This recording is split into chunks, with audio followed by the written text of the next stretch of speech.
মানুষ ভাবে আমি খুব সাধারণ। ছেঁড়া ব্যাগ, পুরনো জুতা, নুয়ে চলা মাথা, এইটাই নাকি আমার পরিচয়। কিন্তু কেউ জানে না এই সাধারণতার আড়ালে আমি প্রতিদিন একটা যুদ্ধ করি। কলেজের করিডোরে হাঁটলে সবাই হাসে। কেউ বলে গরিব, কেউ বলে ক্ষেত, কেউ আবার মজা করে বলে এই ছেলে কলেজে কি করে। ওরা জানে না হাসির আড়ালে আমার বুকটা কতবার ভেঙে যায়। ওরা জানে না রাত হলে আমি ঘুমাতে পারি না। চোখ বন্ধ করলে প্রশ্ন আসে, আমি কি সত্যি এমন? আমার সবচেয়ে কষ্ট হয় তখন, যখন কেউ বিশ্বাসই করে না আমি কিছু হতে পারি। শিক্ষকরা পর্যন্ত ভাবে আমি সময় নষ্ট করা একটা ছেলে। কখনো কখনো আয়নার সামনে দাঁড়িয়ে নিজেকে জিজ্ঞাসা করি, নীল, তুই আসলে কে? এই ক্ষেত ছেলেটা, না কোনো এক লুকানো পরিচয়ের অধিকারী? আমি পরিচয় লুকিয়ে বাঁচি, কারণ নাম প্রকাশ করলে ভালোবাসা আসবে না, আসবে স্বার্থ। তাই প্রতিদিন অপমান গেলি চুপচাপ। কিন্তু একদিন এই নীলই প্রমাণ করবে ক্ষেত সেজে থাকা ছেলেটাও সিংহাসনে বসতে পারে। কথাগুলো মেসের ছাদে বসে ভাবছিল নীল। শহরে এত এত মানুষ আছে, কিন্তু সবাই স্বার্থপর। ভালোবাসার জন্য কেউ নাই। সবাই টাকার পেছনে ছোটে। আজকাল মানুষ টাকার জন্য সম্পর্ক ভুলে যাচ্ছে। টাকাই কি সব? ভালোবাসার কি কোনো মূল্য নাই? নীল এসব ভাবতে ভাবতেই তার কাঁধে হাত রাখলো একজন। সে আর কেউ না, তার এক নিঃস্বার্থ বন্ধু, যে তার সব বিপদে আপদে পাশে থাকে। নাম রাফি। ছেলেটা খুব ভালো, টাকা থাকলেও অহংকার নাই। রাফি বলল, কিরে বন্ধু, এইখানে দাঁড়িয়ে কি ভাবিস? ভাবছি মানুষ কত স্বার্থপর। আজ একটা মানুষ না খেয়ে থাকলে কেউ খবরও নেবে না, অথচ যার অনেক অনেক টাকা আছে তাকেই বাড়িতে দাওয়াত দিয়ে খাওয়াবে। রে ভাই, সেটাও হয়তো কোনো স্বার্থের কারণ। এমনি এমনি কেউ এক গ্লাস পানি পর্যন্ত দেয় না। রাফির কথা শুনে নীল কিছুক্ষণ চুপ করে থাকে। ম্যাসের ছাদের রেলিংয়ে ভর দিয়ে নিচের অন্ধকার রাস্তাগুলোর দিকে তাকায়। তার চোখে আলো আছে, কিন্তু মুখে কোনো গর্ব নেই। রাফি, মানুষ বদলায় পরিচয় জানলে, তাই আমি চাই না কেউ জানুক আমি খেয়ে। হাওয়ার সাথে তার শার্টের কোনা উড়ে যায়। নীল ধীরে শ্বাস নেয়। তার মুখে অনেক না বলা কষ্ট লুকিয়ে আছে। আর যদি সবাই জানে আমার পেছনে কি আছে, তাহলে কেউ নীলকে দেখবে না, দেখবে শুধু সুবিধা। আমি চাই মানুষ আমাকে চিনুক আমার পরিশ্রমে, কোনো নাম বা টাকায় না।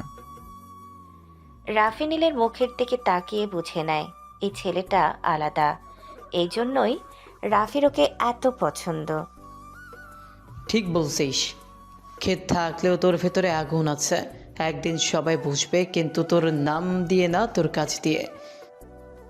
হ্যাঁ, সেদিন কেউ জানবেও না আমি কোথা থেকে এসেছি। দুজনেই চুপ করে দাঁড়িয়ে থাকে। নিচে কলেজ ক্যাম্পাসে বাতি জ্বলছে। নীল জানে পরিচয় লুকিয়ে থাকা সহজ না, প্রতিদিন অপমান গিলতে হয়। তবুও সে চায় ভালোবাসা আসুক মানুষ হয়ে, নাম হয়ে না। হঠাৎ নিচে হোস্টেলের দিকে থেকে চেঁচামেচি শোনা যায়। কিছু ছেলে হাসতে হাসতে কারো সাথে ধাক্কাধাক্কি করছে। এই কলেজে সম্মান পাওয়া যায় টাকায়, আর নীলের আছে শুধু ধৈর্য। নীল ধীরে ধীরে বলে, চল রাফি, কাল ক্লাস আছে, এখানে দাঁড়িয়ে থাকলে কষ্ট বাড়ে। চল। দুজন ছাদ থেকে নামতে থাকে। নীলের চোখে তখনও একটা প্রতিজ্ঞা, সে খ্যাতি থাকবে, কিন্তু ভেঙে পড়বে না। ছাদ থেকে নামতেই নিচে করিডোরের আলো গায়ে এসে পড়ে। ম্যাসের ভেতর তখন অদ্ভুত একটা নীরবতা। সবার রুমে দরজা বন্ধ, শুধু পাখার শব্দ। রাফি হঠাৎ নীলের হাত ধরে থামায়। আয় খেয়ে নে। ভালো লাগছে না রে, বুকটা আজ ভারী। ভালো না লাগলেই তো খেতে হয়, খালি পেটে কষ্ট আরও বাড়ে। আয় তো, আজ আমার মা ভালো মন্দ রান্না করে পাঠিয়ে দিয়েছেন, একসাথে খাবো। নীল কিছুক্ষণ চুপ থাকে। রাফির চোখের দিকে তাকিয়ে আর না করতে পারে না। ঠিক আছে চল। দুজন হেঁটে যায় রাফির রুমে। ছোট ঘর কিন্তু পরিষ্কার। টেবিলের ওপর টিফিন বক্সগুলো সাজানো। খুলতেই ভেতর থেকে ভাতের গরম গন্ধ বের হয়। মায়ের হাতের রান্নার গন্ধ মানেই শান্তি। যেখানে থাকুক মানুষ, এই গন্ধে বুকটা একটু হালকা হয়। রাফি হাসতে হাসতে বলে, দেখ, মা আজ মুরগির ঝোল, ডাল আর আলু ভাজা দিয়েছে, তোর পছন্দের। তুই জানলে কিভাবে এটা আমার ভালো লাগে? বন্ধু হলে এইসব বুঝতে হয়। দুজন মেঝেতে বসে খেতে শুরু করে। বাইরে বাতাস বইছে। ঘরের ভেতর শুধু প্লেটের শব্দ আর হালকা হাসি। নীল এক লোকমা মুখে দিয়ে ধীরে বলে, রাফি, কখনো কখনো মনে হয় এই দুনিয়ায় যদি কেউ থাকে, সে শুধু তুই। পাগল, বন্ধু মানেই পাশে থাকা, ভালো সময় খারাপ সময়ও। নীল হালকা হেসে আবার খেতে থাকে। বুকের ভার যেন একটু একটু করে হালকা হয়। কিছু খাবার শুধু পেট ভরায় না, মনের নভেতরেও শান্তি দেয়। খাওয়া শেষ হলে রাফি প্লেট সরিয়ে দেয়। দুজন বিছানায় বসে গল্প করতে থাকে। শোন, একদিন কিন্তু তোকে নিয়ে আমি অনেক বড় স্বপ্ন দেখে। কি স্বপ্ন? তুই অনেক বড় কিছু করবি, কিন্তু দেখিস তোর মন কখনো বদলাবে না। যদি বড় হই, আমি যেন নীলই থাকি। ঠিক তাই। দুজন গল্প করতে করতে কখন যে রাত গভীর হয়ে যায় তারা নিজেরাও বুঝতে পারে না। ম্যাসের ঘরে বাতি নিভে যায়। বাইরে নীরব শহর। ভেতরে দুই বন্ধুর নিঃশ্বাসের শব্দ। কিছুক্ষণ পর রাফির কথা ধীরে আসে। ঘুমোচ্ছিস? প্রায়। কাল ক্লাসে দেরি করিস না। তুইও না। দুজন ধীরে ধীরে ঘুমিয়ে পড়ে। রাত নেমে আসে নীলের চোখে, নতুন দিনের স্বপ্ন নিয়ে। সকালের আলো জানালা গলে রুমে ঢুকে পড়ে। মেসের ছোট ঘরে পাখার শব্দের সাথে ঘুম ভাঙে নীলের। রাতের কষ্টটা একটু হালকা হলেও বুকের ভেতর সেই পুরনো চাপা ব্যথা এখনো রয়ে গেছে। নীল বিছানা ছেড়ে উঠে বসে, মুখে পানি দেয়। পুরনো শার্ট, সাদামাটা জিন্স পরে ব্যাগ কাঁধে নেয়। নীলের সাজগোজে কোনো আড়ম্বর নেই। তার শক্তি থাকে আচরণে, দেখনদারিতে নয়। রাফি তখন দাঁত ব্রাশ করতে করতে বলে, কিরে, আজ তোর মুখে আবার সেই গম্ভীর ভাব?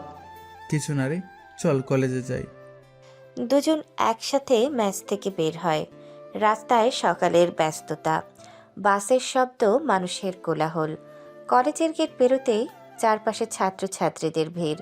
কলেজ ক্যাম্পাস মানেই নতুন স্বপ্ন, নতুন অহংকার, আর কিছু মানুষের চোখে শুধু স্ট্যাটাস। নীল আর রাফি করিডোর দিয়ে হেঁটে যাচ্ছিল।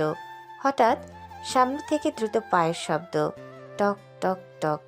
নীল কিছু বোঝার আগেই ধপাস একটা নরম শরীর এসে নীলের উপর পড়ে যায়। নীলের হাত অনিচ্ছায় সামনের দিকে যায় ভারসাম্য রাখতে। এক সেকেন্ডে সব উল্টে যায়। মেয়েটার ফাইল নিচে পড়ে ছড়িয়ে যায়। তার সাদা ড্রেসে ধুলোর দাগ। মেয়েটা মাথা তুলে আগুন চোখে তাকায়। সে আর কেউ না, আদিবা। আদিবা ঠাস করে নীলের গালে একটা থাপ্পড় বসিয়ে দেয়। ঠাস। চারপাশের সবাই থমকে যায়। ওই ছোট লোক, চোখে দেখে হাঁটতে পারিস না? আমার ড্রেস নষ্ট করে দিলি। আমি দেখিনি, তুমি দৌড়ে এসে আমার উপর পড়েছ। ওই, আমাকে তুমি বলিস? ছোট লোক, তোর সাহস হয় কিভাবে আমাকে তুমি বলার? চারিদিকে ফিসফাস শুরু হয়। কেউ হাসে, কেউ ভিডিও তুলতে চায়। নীল বুক শক্ত করে বলে, আমরা তো একই ক্লাসে পড়ি, তাই বলেছি। তুই আর আমি এক ক্লাসে? হাসাস আমাকে? খ্যাত ছেলেরা আর আমার লেভেল এক না। সে আবার হাত তোলে। নীল ধাক্কা না দিয়ে শুধু হাতটা ধরে ফেলে। নীল মারতে জানে, কিন্তু সে হাত তোলে না। নীল শান্ত গলায় বলে, মারলে সম্মান বাড়ে না, ভুল তোমারও ছিলেও। ভুল আমার? এসব পোশাক পরে কলেজে আসে কেউ? তোর মতো খ্যাতদের জায়গা রাস্তায়। কথাগুলো ছুরির মতো লাগে। নীলের বুক কেঁপে ওঠে, কিন্তু সে মাথা নিচু করে নেয়। ড্রেস নষ্ট হলে সরি, কিন্তু অপমান করার অধিকার কারণেই। অধিকার? খ্যাতদের আবার অধিকার হয় নাকি? চারপাশে ভিড় জমে যায়, কেউ নীলের পাশে দাঁড়ায় না। শুধু দূরে রাফি দাঁড়িয়ে আগুন চোখে তাকিয়ে থাকে। নীল ব্যাগটা কাঁধে ঠিক করে নেয়। ক্লাসে দেরি হচ্ছে। আদিবা অবাক হয়ে তাকিয়ে থাকে। এত অপমানের পরেও ছেলেটা ভাঙেনি। নীল ব্যাগ কাঁধে নিয়ে ভিড়ের মাঝ দিয়ে সামনে এগুতে থাকে।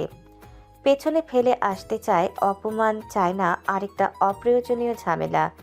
কিন্তু হঠাৎ পেছন থেকে চড়া একটা কণ্ঠ ভেসে আসে। আয় তুই কি আমাকে ইগনোর করছিস নাকি? নীল থেমে যায়, ধীরে পিছন ফিরে তাকায়। চোখে শান্ত ভাব, মুখে কোনো ভয় নেই। ইগনোর কেন করব? ক্লাস আছে তাই যাচ্ছি। আদিবার নাক সিটকায়, চোখে অহংকারের ঝিলিক। এই ছেলেকে সে এমনিতেই সহ্য করতে পারে না, তার উপর বড় বড় কথা।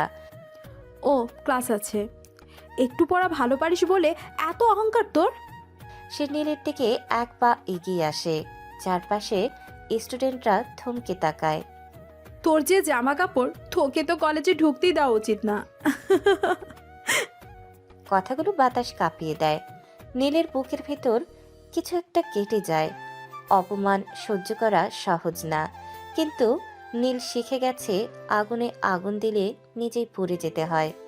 নীল চোখ তুলে শান্ত গলায় বলে, জামা কাপড় মানুষ বানায় না, মানুষ বানায় ব্যবহার। ব্যবহার? খ্যাতদের আবার ব্যবহার শেখাতে আসছিস? ভিড়ের মধ্যে ফিসফিস শুরু হয়। কেউ বলে খ্যাতের সাহস দেখ, কেউ বলে আদিবার সাথে লাগলে শেষ। নীল ধীরে ধীরে শ্বাস নেয়। আমি কারোর সাথে লাগতে আসিনি, শুধু পড়তে এসেছি। পড়তে? তোর মতো ছেলেরা শুধু স্কলারশিপের ভিখারি, আমাদের লেভেল বুঝবি না। নীলের মুঠো শক্ত হয়, কিন্তু সে তা খুলে ফেলে। নীলের শক্তি তার চুপ থাকা, কারণ সে জানে সময়ের সবচেয়ে বড় জবাব। নীল ধীরে ব্যাগ ঠিক করে নেয়। তোমার কথা শেষ হলে আমি যাব, ক্লাসে দেরি হচ্ছে। ও, আমাকে আবার তোমার অনুমতি নিতে হবে? খ্যাত, তোর সাহস দিন দিন বাড়ছে।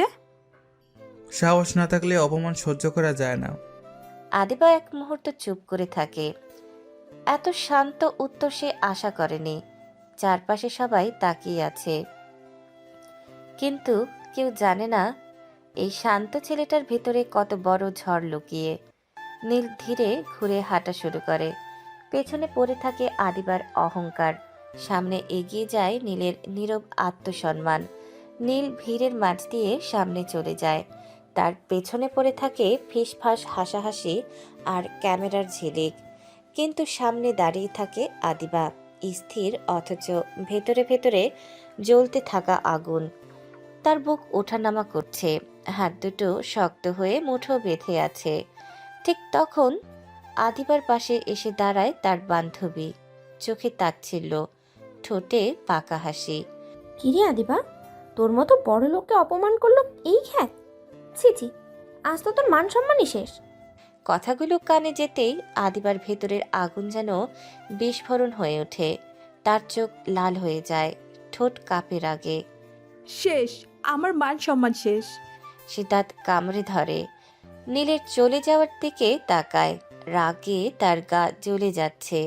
একটা খ্যাত ছেলে আমাকে কথা শোনাবে আর আমি চুপ থাকবো? আদিবাকে কেউ ইগনোর করে না। ঠিক তাই, ও সাহস হলো কিভাবে তোকে চোখে চোখ রেখে কথা বলার? এমন ছেলেদের জায়গা দেখাতে হয়।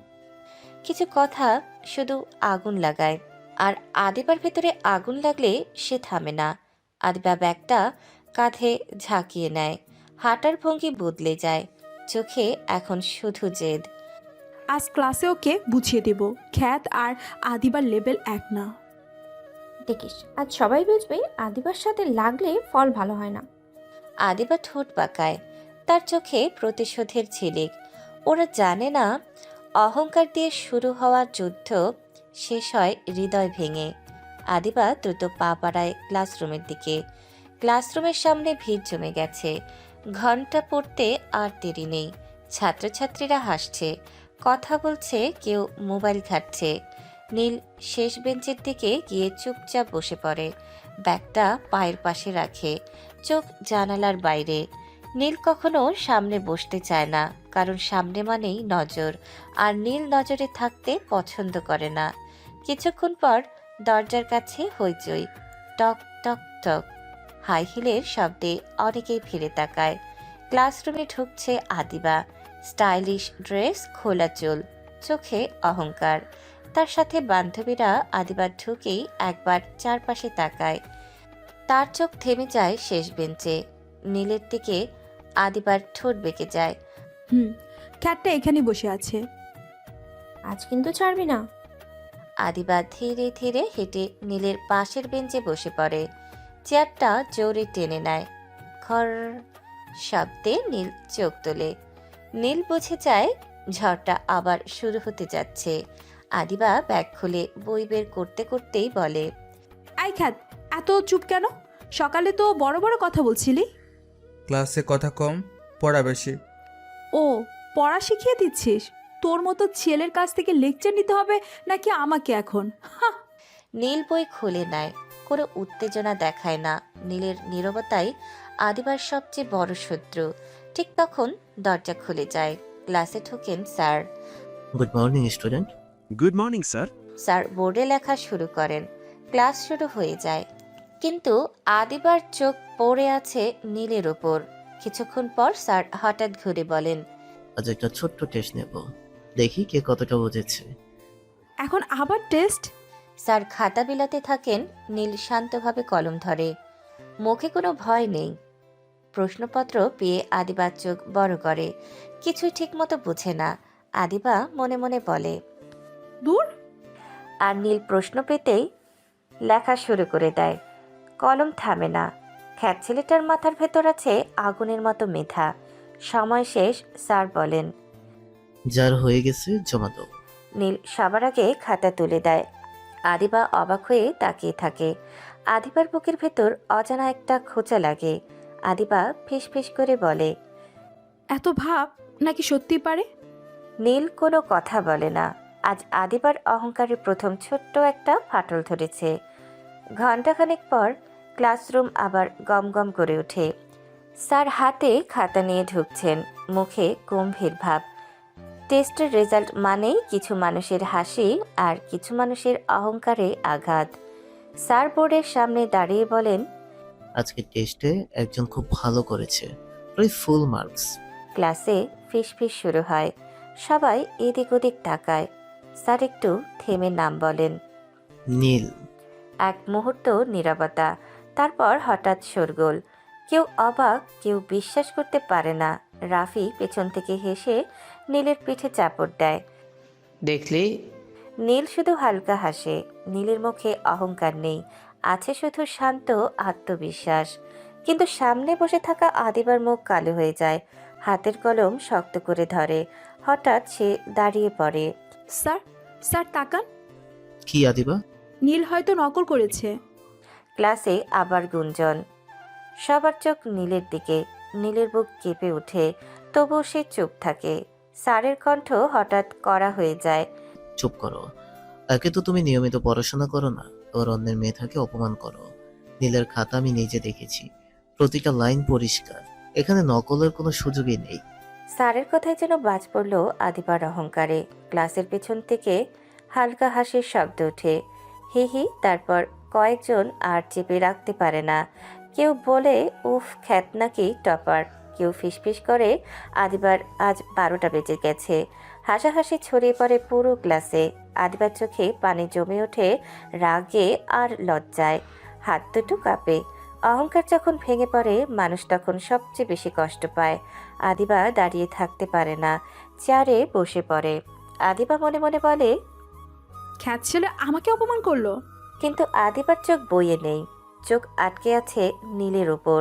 আজ ক্লাসে সবাই হেসেছে আদিবাকে নিয়ে, কিন্তু আদিবার ভেতরে জন্ম নিয়েছে একটা ভয়ঙ্কর জেদ। ওপাশে নীল চুপচাপ বসে। সে জানেই না তার শান্ত সাফল্যই আদিবার জীবনে নতুন ঝড় ডেকে এনেছে।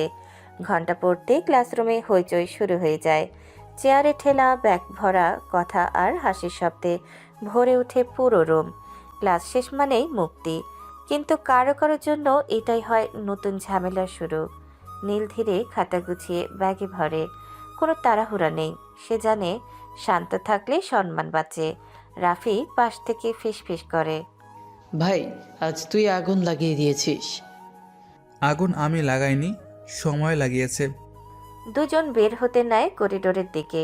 ক্যাম্পাস তখন ভরা আলো আর কোলাহলে, কিন্তু নীলের কানে শুধু নিজের নিঃশ্বাসের শব্দ। হঠাৎ পেছন থেকে চড়া কণ্ঠ। এই খ্যাত দাঁড়া। নীল থেমে যায়, ধীরে পেছনে ফিরে তাকায়। আদিবা ছুটে আসছে, চুল এলোমেলো, চোখে আগুন, মুখে অপমানের ক্ষত। সে সামনে এসে দাঁড়ায়। আজ খুব মজা পেয়েছিস না সবাইকে দিয়ে আমাকে হাসাতে? আমি কাউকে হাসাইনি, আমি শুধু প্রশ্নের উত্তর লিখেছি। তুই ইচ্ছে করে করেছিস আমাকে ছোট করার জন্য। করিডোরে মানুষ থেমে তাকাচ্ছে, নাটক জমে উঠেছে। নীল বুক শক্ত করে বলে, আমি কারোর সাথে প্রতিযোগিতা করতে আসিনি, পড়তে এসেছি। পড়তে? খ্যাতদের আবার স্বপ্ন হয় নাকি? হাহ। কথাগুলো তীরের মতো লাগে। নীলের চোখ এক মুহূর্ত নড়ে ওঠে। নীল ভাঙে না, কিন্তু ব্যথা পায়। নীল ধীরে বলে, স্বপ্ন সবারই হয়, কাপড় দেখে স্বপ্ন মাপা যায় না। দেখছিস, এই কলেজে তোকে আমি টিকতে দেব না। কেউ কাউকে থামাতে পারে না যদি সে নিজে না থামে। আদিবা থমকে যায়। এত শক্ত উত্তর সে আশা করেনি। দুজনের চোখে চোখ, একজন অহংকার, আরেকজন আত্মসম্মান। আদিবা ঘুরে চলে যায়। তার পেছনে বান্ধবীরা। আদিবার ভেতরে জন্ম নিচ্ছে প্রতিশোধ, আর নীলের ভেতরে নীরব শক্তি। নীল একটা গভীর শ্বাস নেয়। রাফি এসে পাশে দাঁড়ায়। সব ঠিক আছে। ঝড় এলেই বোঝা যায় গাছ কতটা শক্ত। ক্লাসের ভিড় আর কথার ধোয়া পিছনে ফেলে নীল আর রাফি ধীরে ধীরে হেঁটে যেতে লাগলো। পায়ের তলায় করিডোরের সুরেলা আওয়াজ, ম্যাসের দরজা, জানালা, কলেজের বিশাল মাঠ সব যেন এক নিঃশব্দ ছবি হয়ে আছে। কিছু মুহূর্ত শুধু চুপচাপ হেঁটে চলার, কিন্তু নীল জানে আজকের এই নিঃশব্দ কিছু বলে দেয়। হঠাৎ ফোনের ঝনঝন শব্দ। নীলের হাত ব্যাগ থেকে বের করে। পরিচিত নাম, মা। নীল একটু থেমে ফোন ধরে। হ্যালো মা। বাবা বাড়িতে আসবি না? আমি কখনো ওখানে ফিরে যাব না মা, তুমি চাইলে মেসে আসো অথবা কোনো কফি শপে আমরা দেখা করতে পারি। আয় না বাবা, আমি আর সহ্য করতে পারছি না। মা, অন্যান্য কথা বলো না, আমি রাখতে পারবো না, আমি পারবো না। নীলের চোখে নির্ভীক দৃঢ়তা, মায়ের কণ্ঠে কেবল ভেঙে পড়ার শব্দ। দুজনের মধ্যে দূরত্ব আছেও, মনের সম্পর্কের গভীর বন্ধন। মা কান্না থামিয়ে কণ্ঠ নরম করে বলে, ঠিক আছে, তুই যা বলিস তাই হবে। আমার ছেলেকে কেউ বাধা দিতে পারবে না। ঠিক আছে মা, আমি সবসময় তোমার পাশে থাকবো। চাইলে তুমি আজই আসো, কোনো কফি শপ, মেস, যেখানেই। ঠিক আছে, আমি আসছি বাবা। কোথাও দেখা হয়নি, কিন্তু এক ফোনের মধ্যেই মা আর ছেলের মধ্যকার নিঃশব্দ ভালোবাসা সবকিছুকে ছাপিয়ে যাচ্ছে। নীল ফোন বন্ধ করে ব্যাগ ঠিক করে রাফির দিকে তাকিয়ে হালকা হেসে বলে, চল আজকে ক্লাসে বাকি দিনটা পার করি, মায়ের সাথে দেখা হবে পরে। ভাই, তুই আবার সব ঠিক করেছিস। মাথা ঠান্ডা, মন শান্ত। ঠিক তুই। এই ছোট্ট ফোন কলের মধ্যেই নীলের পৃথিবী এক মুহূর্তে বদলে গেছে। চোখের স্বপ্ন, মনটা দৃঢ়, কিন্তু হৃদয়ে আছেই মা ছেলের নিঃশব্দ ভালোবাসা।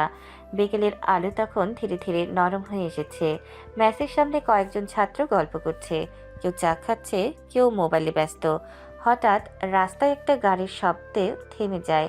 একটা কালো বড় গাড়ি এসে ম্যাচের সামনে দাঁড়ায়। চকচকে বডি, টিন্টেড গ্লাস। এইরকম গাড়ি এই এলাকায় খুব একটা আসে না, তাই সবার চোখ একসাথে সেদিকে যায়। কেউ ফিসফিস করে, এত বড় গাড়ি করে কে এলো? ভাই, মনে হয় কোনো বড় লোক। ড্রাইভার নেমে দরজা খুলে দেয়। গাড়ি থেকে নামেন এক ভদ্র মহিলা। পরিপাটি শাড়ি, চোখে শান্ত সৌন্দর্য, মুখে এক ধরনের অভিজাত কষ্ট। তিনি নীলের মা। চেহারায় গর্ব নেই, আছে শুধু মায়ের মায়া। ম্যাসের ভেতরে তখন নীল পড়ছিল। রাফি পাশে বসেছিল। হঠাৎ বাইরে কোলাহল। রাফি জানালার দিকে তাকিয়ে বলে, নীল, বাইরে মনে হয় বড় কেউ এসেছে। নীল উঠে জানালায় যায়। চোখ পড়তেই বুকটা কেঁপে ওঠে। নীল নিজের মনে মনে বলে, মা। সে দ্রুত নিচে নেমে আসে। ম্যাসের সিঁড়ি দিয়ে নামতে নামতে নীলের বুক ভরে যায় অজানা ব্যথায়। নীল সামনে এসে দাঁড়ায়। মা, তুমি এখানে? বাবা, নীল ধীরে মায়ের হাত ধরে। মা ছেলের এই মুহূর্তটা কথা ছাড়া কথা বলে। চারপাশে সবাই অবাক হয়ে তাকিয়ে আছে। এত বড় গাড়ি, এত ভদ্রমহিলা, আর নীল সেই খ্যাত ছেলেটা। কেউ ফিসফিস করে। ওর মা নাকি এত বড় লোক? বাবা বাড়িতে ফিরে চল না, এভাবে কষ্ট করে থাকিস কেন? না মা, যেখানে আমার মূল্য নেই সেখানে ভালোবাসা নেই, সেখানে আমি ফিরতে চাই না। বাবা, ঘর তো তোরই, সব ভুল হয়ে গেছে। গড় শুধু দেওয়াল না মা, গড় মানে সম্মান, গড় মানে ভালোবাসা। সেটা না থাকলে বড় বাড়িও কারাগার। মা চোখ মুছে নেন। একজন মা বুঝে কিন্তু মানতে পারে না।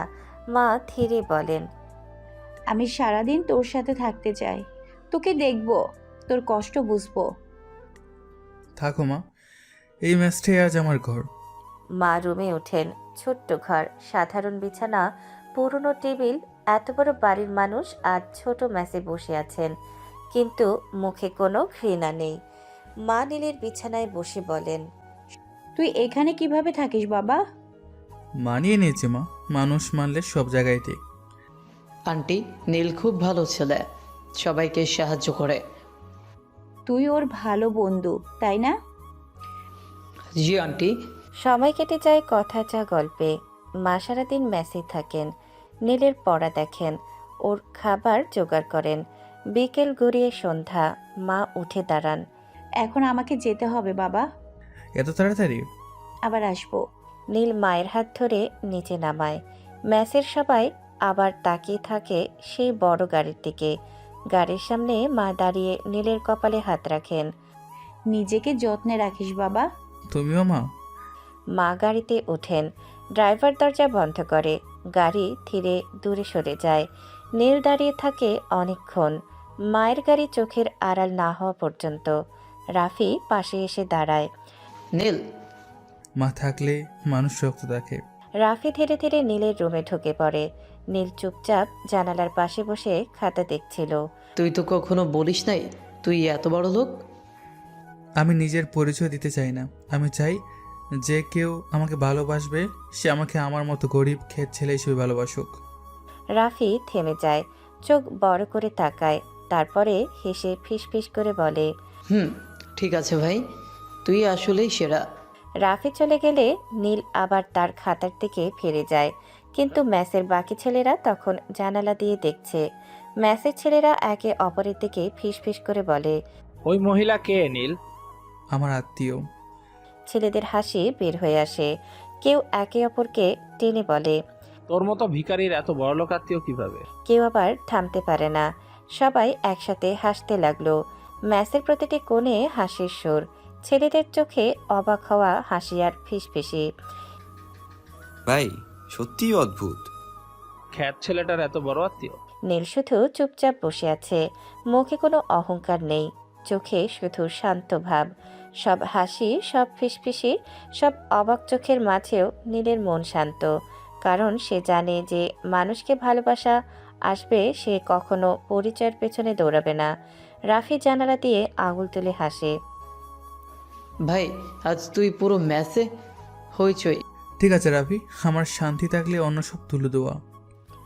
পরের দিন কলেজের করিডোরে সবার মধ্যে আগের দিনের গুঞ্জন চলছে। সবাই হেসে ফিসফিস করছে। একজন ছেলে বলে, কিরে নীল, একটু ভালো জামা কাপড় পরতে পারিস না? আমি গরিব, ভালো জামা কাপড় কোথায় পাবো? সব হাসি আরো জোরে হয়ে ওঠে।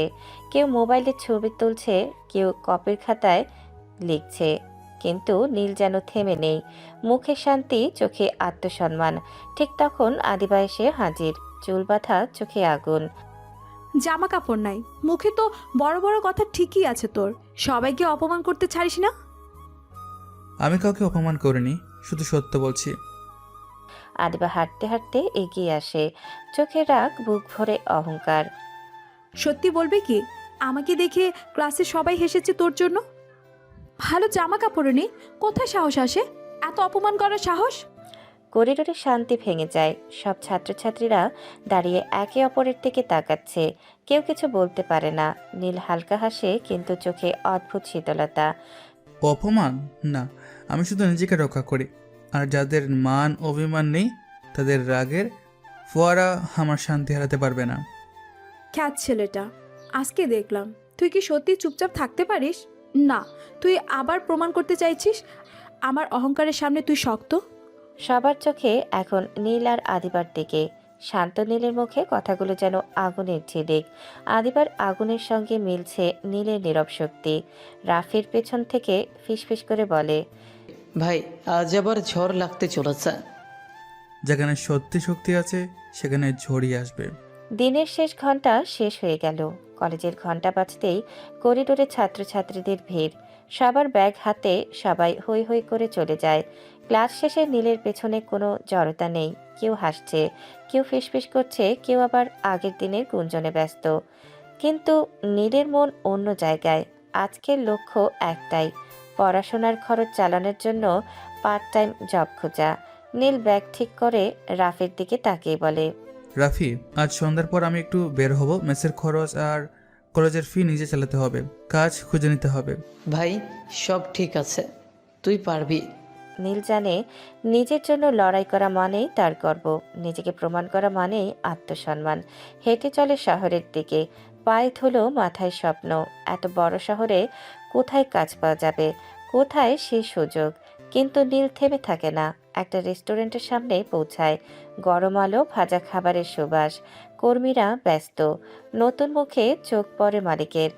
কিরে, কিছু খুঁজছিস? আমি পার্ট টাইম জব চাই, পরীক্ষা চলাকালীন পড়াশোনার খরচ চালানোর জন্য। ঠিক আছে, আজ থেকে সকাল বা সন্ধ্যায় আসতে পারবি। ডিসিপ্লিন ফলো করবি। নীলের বুক ভারী হয়ে আসে, কিন্তু চোখে আনন্দ, মুখে শান্ত হাসি। নীল ধীরে ধীরে বলে, ধন্যবাদ স্যার, আমি প্রতিশ্রুতিবদ্ধ।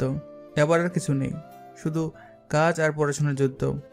আজ থেকে নিজের পায়ে দাঁড়াবো, আজ থেকে নিজের পরিচয় নিজে গড়ে তুলব।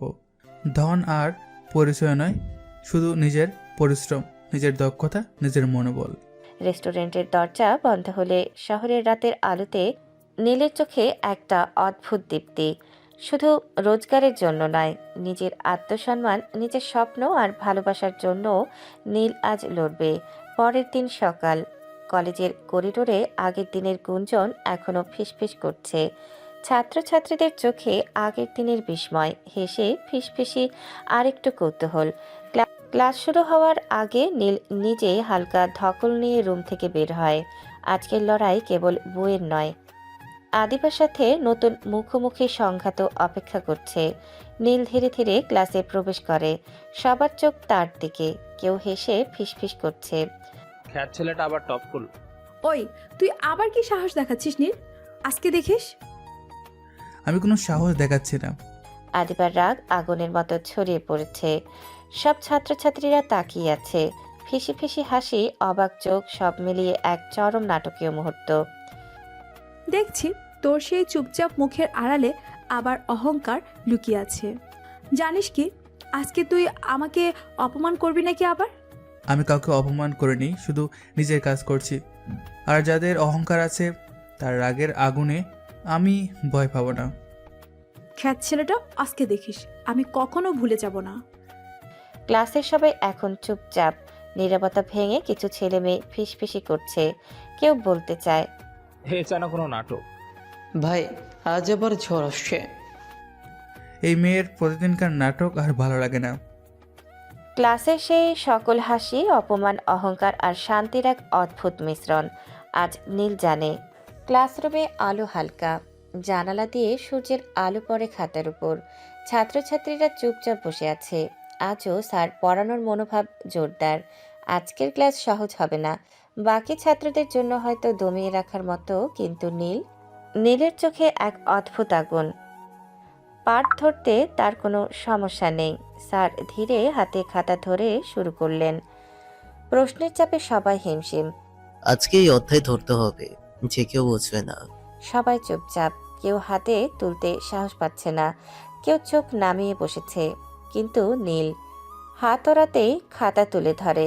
নীল ধীরে বলে, স্যার, এখানে এই পদ্ধতিটা এমনভাবে করা যায়, এতে ফলাফলের অঙ্ক সহজ হবে। স্যার চোখ বড় করে তাকালেন। ওঠানো খাতার উপর চিহ্ন, হাতের স্থিরতা, চোখের দৃষ্টি সব মিলিয়ে নিখুঁত। সুন্দর নীল, আজকে দেখলাম কিভাবে বোঝা যায়। অনেকেই চেষ্টা করলেও পারবে না, তুমি একাই করেছো।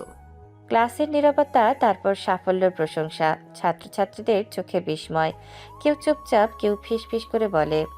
নীল আবার কি করলো?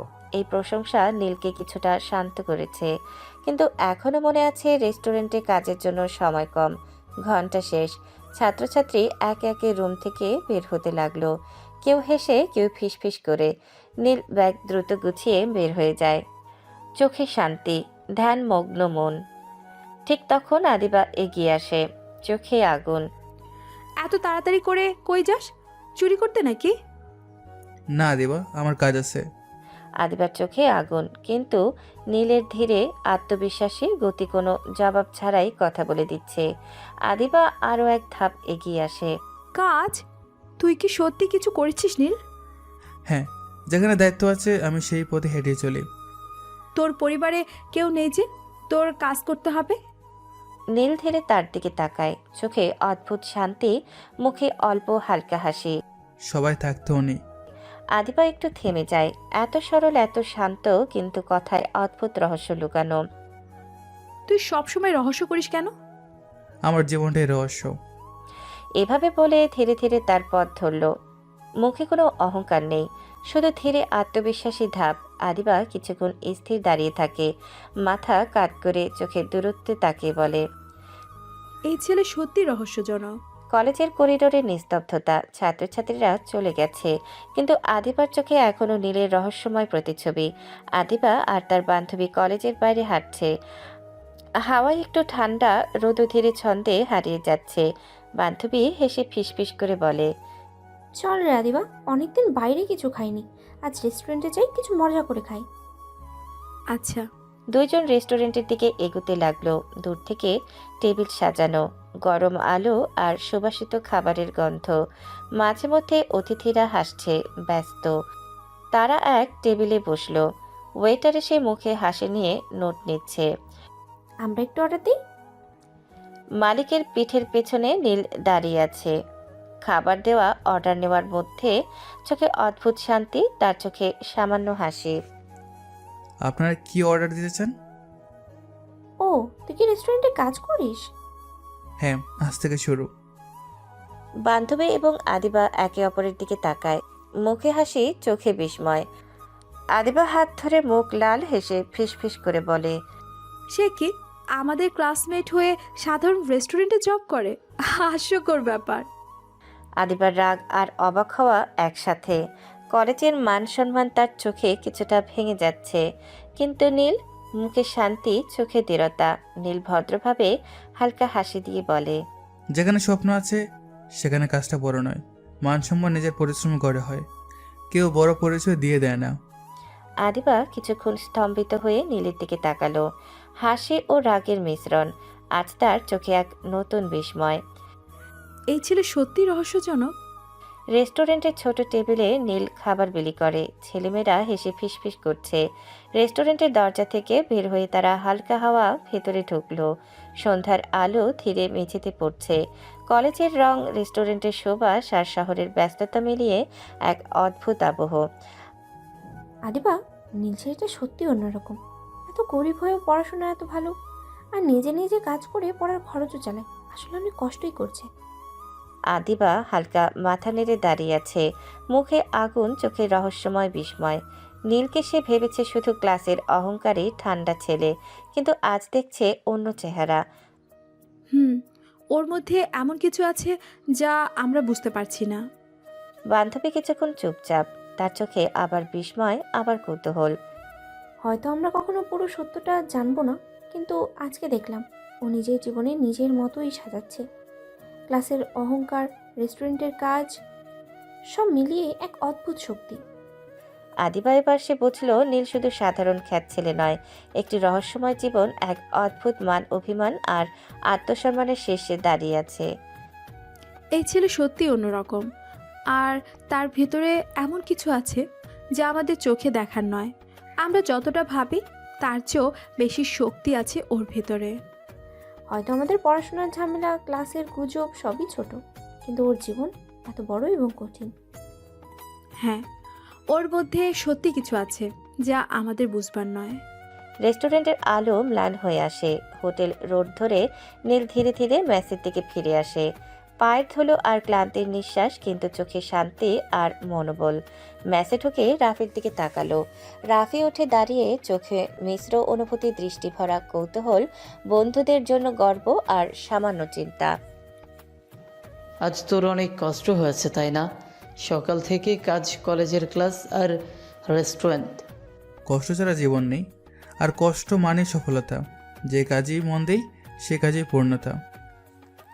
রাফি কিছুক্ষণ চুপ। নীরবতার মধ্যে সে নীলের দৃঢ়তা বুঝতে পারে। নীরব হাসি, কিন্তু চোখে অদ্ভুত আগুন। রাফি হালকা হাসি দিয়ে বলে, ভাই, তুই সত্যিই অন্যরকম। শুধু কষ্টই নয়, তুই সব এত সহজে সামলাচ্ছিস। আমি চাই নিজের পথ নিজের পায়ে গড়তে, শুধু স্বপ্ন নয়, নিজের পরিশ্রমের সাফল্য। দুইজন চুপচাপ টেবিলে বসলো। চোখে ক্লান্তি, মুখে শান্তি। টেবিলের খাবার গরম, তাদের মধ্যে শব্দ নেই, শুধু নিঃশ্বাস আর ভাব। রাফি চুপচাপ খাবার খেতে খেতে বলে ওঠে, ভাই, সত্যিই আজকে দেখলাম মানুষ শুধু স্বপ্ন নয়, নিজের কাজ, নিজের পরিশ্রম নিয়েও বড় হয়ে ওঠে। হ্যাঁ রাফি, জীবন মানেই কষ্ট, কষ্ট মানে শিক্ষা, শেখার শেষ নেই। দুই বন্ধু ধীরে ধীরে খাবার শেষ করে। ক্লাস, রেস্টুরেন্টের কাজ, শহরের জীবন সব মিলিয়ে আজ নীল আরও এক ধাপ এগিয়েছে। মানুষের চোখে হয়তো সে সাধারণ খ্যাত ছেলেটা, কিন্তু নিজের চোখে, নিজের জীবনে সে এক সফল যোদ্ধা। ক্লাসরুমে বাতাস ঠান্ডা, জানালার আলো মৃদু। আজও ক্লাসে স্যারের কঠোর দৃষ্টি। স্যার ধীরে ধীরে খাতা খোলে, চোখে অদ্ভুত আগুন। প্রশ্ন দিয়ে শুরু করলেন। আজও কেউ পড়াশোনায় পারদর্শিতা দেখাতে পারবে না, কেউ হাত তোলার সাহস পাচ্ছে না। সবাই চুপচাপ, মুখ লাল, চোখ নামানো। তোমরা সবাই ভাবছো বাবা মায়ের টাকা আছে বলে ক্লাসে সময় নষ্ট করছো, পড়াশোনা না করে শুধু টাকা খরচ করছো। আজকে দেখো নীলকে। সবার চোখ নীলের দিকে, নীরবতা, অল্প শব্দ ফিসফিসি। স্যার নীলের দিকে তাকিয়ে, নীল, তার টাকা নেই, কিন্তু আছে ইচ্ছে, আছে মনোবল, আছে সফল। নীলের চোখে শান্তি, মুখে অল্প হাসি। ক্লাসের বাকি ছাত্রছাত্রীরা চুপ। স্যার কণ্ঠে গম্ভীরতা এনে বলে, কাল থেকে তোমরা নীলের কাছে বলবে, যে যা বুঝবে না তাকে জিজ্ঞেস করবে। কি বলছেন স্যার? ওই খ্যাতদের কাছে পড়বো? বলে যেও না তুমি স্যারের সামনে কথা বলছো, আর নীল তোমাদের ক্লাসমেট, ওর কাছে পড়তে লজ্জা কিসের? আদিবার চোখ লাল, রাগ আর বিস্ময় মিশ্রিত। মুখে কিছু বলার আগ্রহ, কিন্তু স্যারের দৃষ্টি সামনে। দ্রুত চুপচাপ হয়ে যায়। নীল হালকা হাসি ধরে না রাখতে পারে। আমি শুধু আমার পথ নিজের মতো চলি, জানতে চাই শেখার মানে কি। তুমি জানতে চাও বলেই আজ তুমি সফল। যারা বাবার টাকার গৌরব করে তারা জীবনে কিছুই করতে পারবে না। ছাত্রছাত্রী একে একে রুম থেকে বের হচ্ছে। আলো ম্লান, জানালা দিয়ে সূর্যের আলো ধীরে মেঝেতে পড়ছে। ক্লাসের ভিড়ে সবাই চলে গেছে। নীরবতা ছড়িয়ে আছে। আদিবা তার জায়গায় দাঁড়িয়ে নীলের দিকে তাকায়, চোখে আগুন, মুখে অদ্ভুত আগ্রহ। নীল, আমি তোর কাছে পড়তে চাই। নীল চোখে অদ্ভুত শান্তি, মুখে অল্প হাসি। চুপচাপ কিছুক্ষণ তাকিয়ে থেকে ধীরে বলল, সত্যি পড়তে চাও? হ্যাঁ, তুই এত ভালো পড়াশোনা পারিস, আমিও দেখি তোর কাছে পড়ে আমি ভালো পারি নাকি। আচ্ছা, পড়তে চাইলে অবশ্যই পড়াবো। আমার বাড়িতে গিয়ে পড়াতে হবে। বাড়িতে কীভাবে পড়াবো? ক্লাস শেষে তো রেস্টুরেন্টে কাজ করি, ওখান থেকে আসতে রাত হয়ে যায়। বাড়িতেই পড়াবি। রাতে কীভাবে? সমস্যা কি? আমাদের বাড়ির বাইরে না তো। আচ্ছা, চেষ্টা করব। রেস্টুরেন্টের লাইট ম্লান হয়ে আসে। নীল ক্লান্ত, কিন্তু চোখে অদ্ভুত জ্বালা। ম্যাসে ফিরে এসে হাত ধুয়ে ধীরে রেডি হতে লাগলো। রাফি এসে দাঁড়ায়, চোখে বিস্ময়, মুখে অল্প হাসি। এবার আবার রেডি হয়ে কই যাবে? এত ক্লান্তি, আজ সকাল থেকে কাজ। আদিবাকে পড়াতে। আদিভাকে? ও তো তোকে সবসময় অপমান করে, তাকে কেন পড়াবি? তাতে কি? যখন সে বুঝবে মানুষ ধনী বা গরিব হয় না, মানুষ হয় তার চরিত্র আর ব্যবহারে। রাফি কিছু বলতে পারল না। দুইজন চুপচাপ ম্যাচ ছেড়ে বের হলো। রাতের শহরের হালকা বাতাস, রাস্তায় গাড়ির আলো। নীল ধীরে ধীরে আদিবার বাড়ির দিকে এগুতে লাগলো। মনে মনে প্রস্তুতি, আজও এক নতুন অধ্যায়। নীল ঘন্টার দরজা বেজে উঠল। দরজা খুলে আদিবার মা দেখা দিল, চোখে বিস্ময়, মুখে সামান্য প্রশ্ন। কে তুমি বাবা? আমি আদিবার ক্লাসমেট, ওকে পড়াতে এসেছি। আদিবার মা কিছুক্ষণ চুপচাপ, নীলের চোখের দৃঢ়তা ভদ্রতা দেখে হালকা মাথা নাড়ে। ঠিক আছে, আসো। দরজা ধীরে বন্ধ হলো। নীল ধীরে বসে, শান্ত। আজও পড়ানোর জন্য প্রস্তুতি, আদিবার জন্য নতুন অধ্যায়। নীল ধীরে ধীরে আদিবার বাড়ির করিডোর ধরে এগুতে লাগলো। দরজা ধীরে খোলা হলো। আদিবার মা সামান্য হাসি দিয়ে বলল, আদিবা, চলে আয়, নীল এসেছে তোকে পড়াতে। আদিবা ধীরে ধীরে ঘরে ঢুকলো, চোখে আগুন, মুখে অল্প লাজ। রুমের দরজা বন্ধ হলো। নীল রুমে ঢুকলো, চোখ বড় হয়ে তাকালো। রুম সুন্দর করে গুছানো, আলোর কান্তি, বইয়ের তাক, টেবিলে খাতা, পেন সাজানো। একটু অবাক, একটু প্রশান্ত। আদিবা ধীরে বসে, নীল চোখে দৃঢ়তা নিয়ে পড়াশোনা শুরু করলো। পেন হাতে, খাতা খোলা, মনোযোগ পুরো মন দিয়ে। আদিবা চুপচাপ নীলকে দেখে বসে, চোখে আগুন, মুখে অদ্ভুত লাজ। নীল হালকা মাথা নেড়ে বলল, এইভাবে তাকিয়ে আছো কেন? এমনি, তুমি পড়াও। নীল ধীরে ধীরে আবার পেন ধরে খাতা দেখল। শান্ত মন, দৃঢ় মনোবল। আদিবা তাকিয়ে থেকে অদ্ভুত আনন্দ খুঁজছে। ঠিক আছে, চলো আবার শুরু করি। রুমের শান্তি, রাত্রির আলো মৃদু। খাতা খোলা, কলম হাতে, নীল পড়াশোনায় মন দিয়েছে। পাশেই আদিবা বসে, কেউ কিছু বলছে না, শুধু চোখের ভাষা। আদিবা চুপচাপ নীলের দিকে তাকিয়ে আছে, মুখে অদ্ভুত হাসি। কোনো শব্দ নেই, কিন্তু দৃষ্টিতে একটা সাড়া। নীল হালকা মাথা নেড়ে বলে, এবার কি হচ্ছে? এভাবে তাকালে অস্বস্তি লাগে। আমার ভালো লাগছে। নীল হালকা চোখ তাকিয়ে দেখে সে এবার মুখটা একটু শক্ত করে বলে, এমন করলে চলে যাব কিন্তু। এই না, এখন পড়ো, মন দিয়ে পড়াও। নীল হালকা মাথা নেড়ে আবার খাতা খোলে। পড়াশোনা শুরু, কলম ঝনঝন করে চলতে থাকে। আদিবা তাকিয়ে মন দিয়ে শোনে। নীল ধীরে ধীরে কঠিন সাবজেক্টের বই খুলল, চোখে দৃঢ়তা, মনোযোগে অদ্ভুত শক্তি। আদিবা চুপচাপ বসে আছে, চোখে আগুন, মুখে অদ্ভুত লাজ। কিন্তু আজ কিছু বদলেছে। আজ নীলকে এত ভালো লাগছে কেন? ওকে দেখলেই তো আগে রাগ হতো, কিন্তু এখন ভালো লাগছে কেন? নীল বই ধরে ধীরে পড়তে লাগলো। সাবজেক্ট জটিল, প্রশ্নগুলো কঠিন। আদিবার কপালে ভাঁজ, চোখে মনোযোগ। এভাবে মনোযোগ দিয়ে দেখলে সহজ হয়। প্রথমে তোমার ভুলগুলো বুঝতে হবে। আদিবা হালকা মাথা নেড়ে বুঝতে চেষ্টা করে। প্রতিটি শব্দ, প্রতিটি সূত্র, প্রতিটি যুক্তি মন দিয়ে শোনে। আমি আগের মতো রাগ করছি না কেন? নাইসলি, ওর পদ্ধতি, ওর ধৈর্য, সব কিছু আজ যেন আমাকে টানে। নীল চোখে আগুন, কলমে অদ্ভুত ধ্বনি। রুমে নিস্তব্ধতা, শুধু পড়ার শব্দ। আদিবার মনোযোগ আর চোখের মৃদু তাকানো। ঠিক আছে, এখন বোঝার চেষ্টা করো, প্রতি ধাপ ধরে একে একে। আদিবা মন দিয়ে বোঝার চেষ্টা করছে। কঠিন সাবজেক্ট, জটিল সূত্র, সবকিছু ধীরে ধীরে তার মনে ঢোকে। রাতের রুমে নিস্তব্ধতা। নীল বসে পড়াশোনা শুরু করেছে। কঠিন বিষয়গুলো ধীরে ধীরে বোঝাতে লাগলো। আদিবা চুপচাপ বসে নীলের কথাগুলো শুনছে। প্রথমে কিছুটা কষ্ট হলেও ধীরে ধীরে বুঝতে লাগলো। আদিবা, মন দিয়ে শুনো। প্রথমে বুঝতে হবে, তারপর মুখে বলো। ভুল করলে ভয় পাওয়ার কিছু নেই। ঠিক আছে, আমি চেষ্টা করি। নীল পড়াতে থাকে।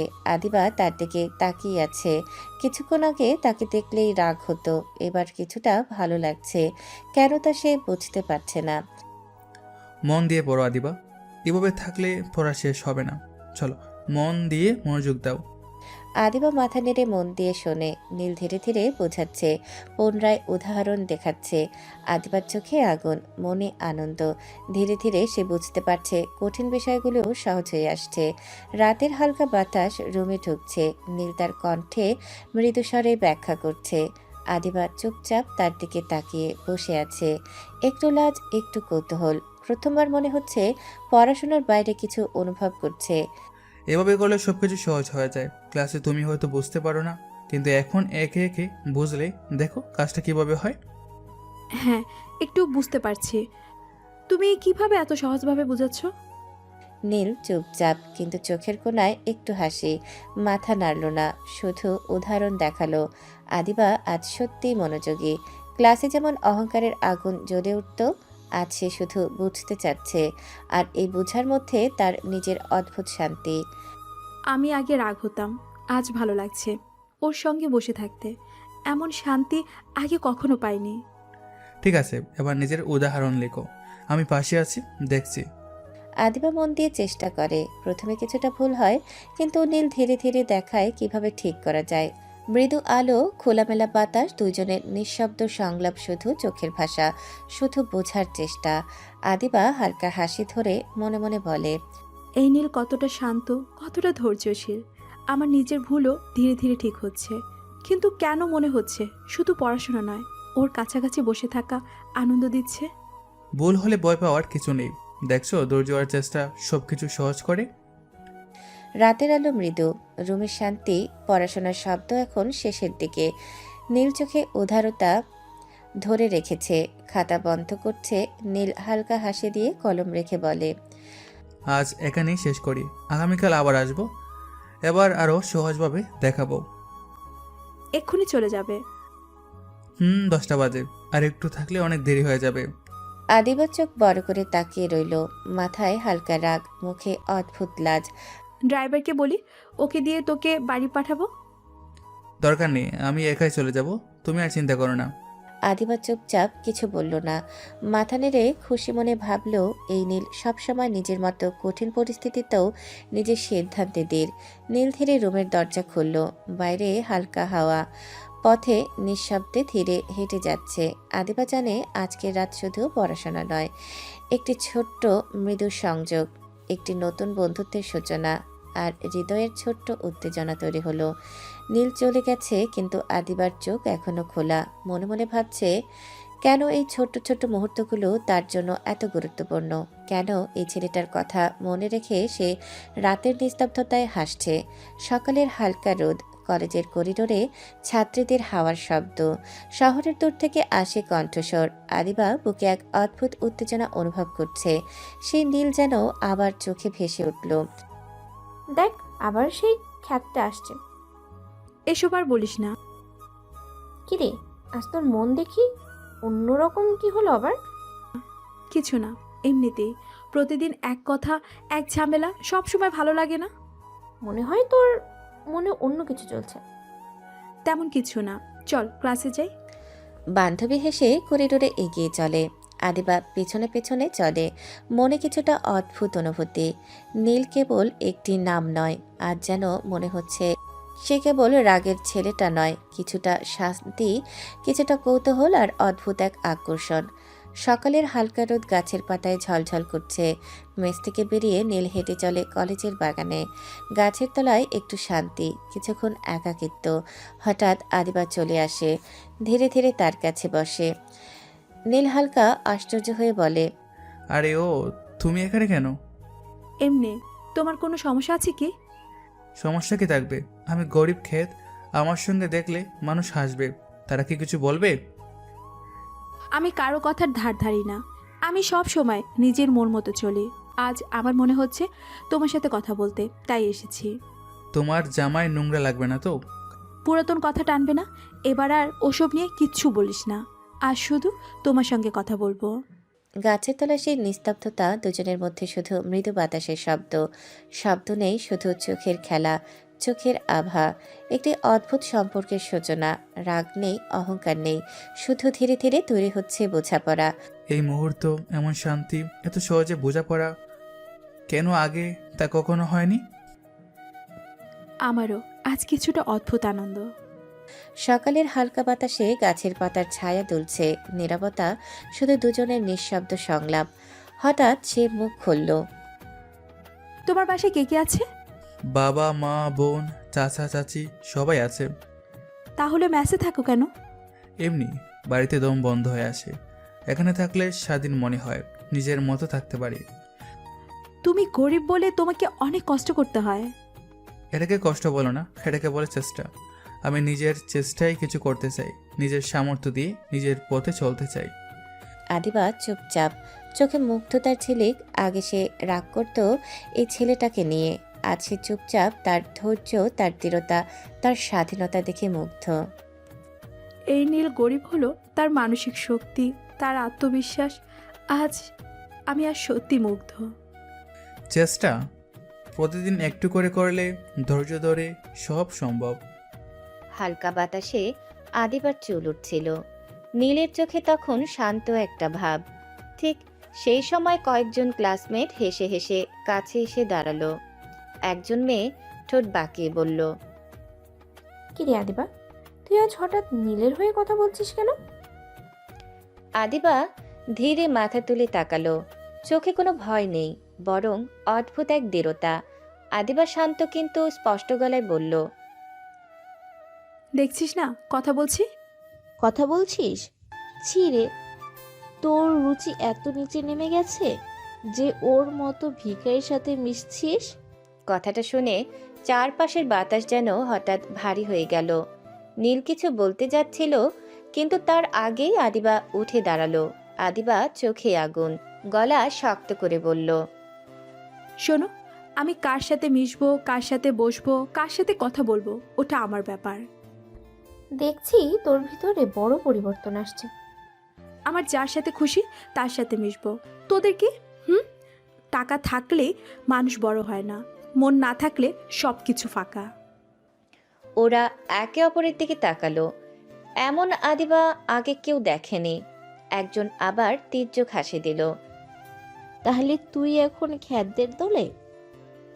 হ্যাঁ, যদি খ্যাত মানে হয় পরিশ্রমী, সৎ, নিজের চেষ্টা করা মানুষ, তাহলে আমি গর্ব করে বলি আমি ওর দলে। চারপাশে কয়েকজন ছাত্রছাত্রী থেমে তাকাতে লাগলো। কেউ ফিসফিস করছে, কেউ অবাক। নীল চুপচাপ দাঁড়িয়ে। এই প্রথম কেউ তার পাশে এমনভাবে দাঁড়ালো। তার বুকের ভেতর অদ্ভুত একটা অনুভূতি জন্ম নিল। নীল ধীরে আদিবার দিকে তাকিয়ে বলল, আদিবা, এসব করতে হতো না। আমি যা করি মন থেকে করি, আর আজ আমার মন বলছে তুমি খারাপ নও নীল। ক্লাসমেটরা আর কিছু না বলে ধীরে ধীরে সরে গেল। গাছতলায় আবার নীরবতা ফিরে এলো, কিন্তু সেই নীরবতার ভেতর এখন নতুন কিছু জন্ম নিয়েছে। বিশ্বাস, সাহস আর অদ্ভুত এক টান। নীল মনে মনে ভাবল, এই মেয়েটা শুধু অহংকারে নয়, আজ সে আমার পাশে দাঁড়ানো একজন মানুষ।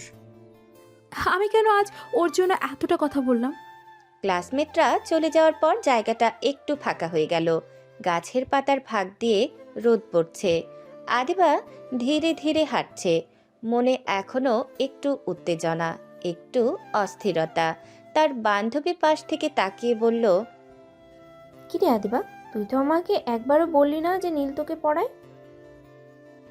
আদিবা হাঁটা থামালো, একটু দূরে তাকালো, চোখে চিন্তার ছায়া। আদিবা ধীরে ভাবনার ভেতরে থেকে বলল, জানি না, কিন্তু আমার মনে হলো কেউ তো ইচ্ছে করে গরিব হয়ে জন্ম নেয় না। গরিব বলে আমরা ওকে ছোট করতে পারি না। মানুষের পরিচয় তার জন্মে নয়, ব্যবহারে হওয়া উচিত। বান্ধবী অবাক হয়ে তাকিয়ে থাকে। এই আদিবা আগে এমন কথা বলতো না। বান্ধবী হালকা হাসি দিয়ে আদিবা হালকা হাসলো, কিন্তু সেই হাসির ভেতরে লুকানো লাজ। আদিবা মনে মনে বলল, পরিবর্তন না হলে কি হবে? আমি তো নিজেই বুঝতে পারছি না নীল কেন আমার চিন্তার জায়গা করে নিচ্ছে। দুজন করিডোর পেরিয়ে ক্লাসের দিকে যায়। আদিবার মনে আজ শুধু পড়া নয়, আজ মনে হচ্ছে কেউ একজন ধীরে ধীরে তার ভেতরে ঢুকে পড়ছে। ক্লাসরুমে আজ অদ্ভুত নীরবতা। স্যারের কথা বোর্ডে ভেসে যাচ্ছে, কিন্তু আদিবার মন আটকে আছে এক জায়গায়। তার চোখ বারবার ঘুরে যাচ্ছে নীলের দিকে। নীল মন দিয়ে খাতা খুলে লিখছে, কখনো বোর্ডের দিকে, কখনো নিজের কাজের দিকে। আদিবা বুঝতে পারছে সে আজ পড়ার চেয়েও বেশি কিছু দেখছে। নীলের মুখের শান্ত ভাব, তার মনোযোগ, তার নির্লিপ্ততা সবকিছু অদ্ভুতভাবে ভালো লাগছে। ঘন্টা বাজলো, ক্লাস শেষ, সবাই বের হতে লাগলো। নীল ব্যাগ কাঁধে তুলে আদিবার কাছে এসে দাঁড়ালো। আদিবা, তুমি ক্লাসে বারবার আমার দিকে তাকাচ্ছিলে কেন? আদিবা একটু থমকে গেল, চোখ নামিয়ে নিল। সে ভীষণ লজ্জা পেয়েছে। আদিবা হালকা কণ্ঠে বলল, তেমন কিছু না, আজ আমার সাথে এক জায়গা যাবে? কই? গেলেই দেখতে পারবে। নীল কিছু বুঝতে পারল না, তবু মাথা নেড়ে সম্মতি দিল। ক্লাস শেষে দুজন একসাথে বের হলো। কলেজের গেট পেরিয়ে শহরের ভেতর ঢুকলো। কিছুক্ষণ পর গাড়ি থামলো এক বিশাল শপিং মলের সামনে। আলো ঝলমল কাচের দেয়াল, মানুষের ভিড়। নীল থেমে গেল। আদিবা এখানে কেন? চলো ভেতরে। মনের ভেতর ঢুকে আদিবা একটা দোকানের সামনে দাঁড়ালো।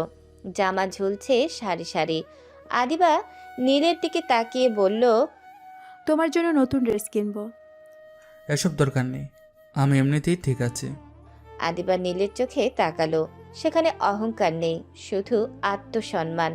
আদিবা নরম কিন্তু জেদি স্বরে বলল, ঠিক আছে বলেই তো, আরো ভালো থাকো।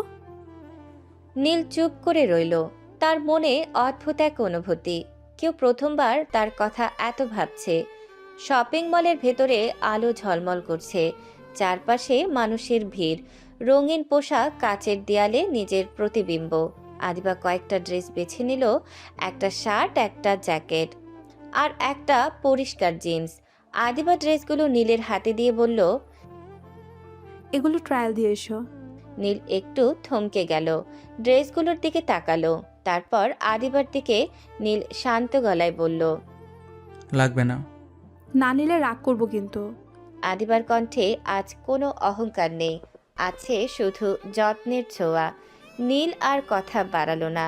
ড্রেস হাতে নিয়ে ধীরে ধীরে ট্রায়াল রুমের দিকে গেল। আয়নার সামনে দাঁড়িয়ে নীল জামাটা খুলতে লাগলো। নতুন ড্রেস পরতেই নিজের দিকেই একটু অবাক হয়ে তাকালো। মনের ভেতর হঠাৎ একটা কথা ভেসে উঠল। নীল মনে মনে বলল, চাইলেই এর থেকেও দামি ড্রেস আমি পরতে পারি, চাইলেই বিলাসী জীবন বাঁচতে পারি, কিন্তু তখন মানুষ আমার কাছে আসবে পোশাক দেখে, টাকা দেখে। আমি সেটা কখনো চাই না। শূন্য পকেটে যে পাশে থাকে সেই প্রকৃত বন্ধু। আমি চাই না পরিচয়ের জন্য মানুষ বদলাক। আমি চাই আমাকে ভালোবাসুক আমার সাধারণ নীল হয়ে। নীল আয়নার দিকে তাকিয়ে হালকা নিঃশ্বাস ফেলল। ড্রেস ঠিক করে বাইরে বের হলো। আদিবা তখন মোবাইল দেখছিল। নীলকে দেখে চোখ তুলে তাকালো। কয়েক সেকেন্ড চুপ। তারপর আদিবা হঠাৎ হেসে উঠল। হো মা, তোমাকে তো একদম হিরো লাগছে। দেখতে মনে হচ্ছে একদম কোনো কোটিপতির ছেলের মতো। নীলের বুকের ভেতর কেমন করে উঠল। সে বাইরে শান্ত, কিন্তু ভেতরে কথা বলছে। নীল মনে মনে বলল, কোটিপতির ছেলেই তো, কিন্তু সেটা সবার আড়ালে, সবার সামনে আমি শুধু সাধারণ গরিব নীল। এত বাড়াবাড়ি করো না, আমি নীলই আছি। আদিবা মুগ্ধ চোখে তাকিয়ে রইল। তার মনে আজ একটাই কথা, এই ছেলেটা শুধু ভালো না, ভেতর থেকেও আলাদা। রেস্টুরেন্টের কাচের দরজাটা ঠেলে ভেতরে ঢুকতেই নীল একটু থমকে গেল। চারদিকে ঝকঝকে আলো, নরম মিউজিক, সাজানো টেবিল, ভদ্র পরিবেশ। এই জায়গাগুলিতে সে খুব একটা আসে না। আদিবা এগিয়ে গিয়ে এক কোণার টেবিলে বসলো। নীল ধীরে ধীরে ওর সামনে চেয়ার টেনে বসলো। কিছুক্ষণ চুপচাপ থাকার পর নীল গভীর নিঃশ্বাস ফেলে বলল, আদিবা, তুমি আজ এত কিছু করছো কেন? এত ড্রেস, শপিং, এখন আবার রেস্টুরেন্ট। আমি তো এত টাকা কোনোদিনও শোধ দিতে পারবো না। আদিবা মেনু নামিয়ে নীলের দিকে তাকালো। চোখে আজ অন্যরকম মায়া। শোধ দিতে হবে কেন নীল? আমি তো তোমার সাথে ব্যবসা করছি না, বন্ধু হিসেবে দিচ্ছি। বন্ধু? কিন্তু আমি তো গরিব। তুমি তো আগে গরিব পছন্দ করতে না। কথাটা শুনে আদিবা একটু থেমে গেল। জানালার বাইরে তাকিয়ে কয়েক সেকেন্ড চুপ করে থামলো। তারপর ধীরে ধীরে বলল, হ্যাঁ, আগে করতাম না। গরিব দেখলে মনে হতো ওরা আলাদা, ছোট করে দেখতাম। কিন্তু এখন বুঝতে পারছি না, কেউ ইচ্ছে করে গরিব হয়ে জন্ম নেয় না। এটা কারো শখ না, সবই আল্লাহর ইচ্ছে। জন্ম, সুযোগ, পরিস্থিতি সব আলাদা আলাদা হয়।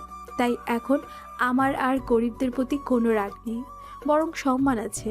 মানুষকে টাকা দিয়ে না, মন দিয়ে বিচার করা উচিত। নীল অবাক হয়ে আদিবার দিকে তাকিয়ে রইল। এই আদিবাকে সে আগে কখনো এমনভাবে দেখেনি। নীলের বুকের ভেতর অদ্ভুত একটা উষ্ণতা ছড়িয়ে গেল।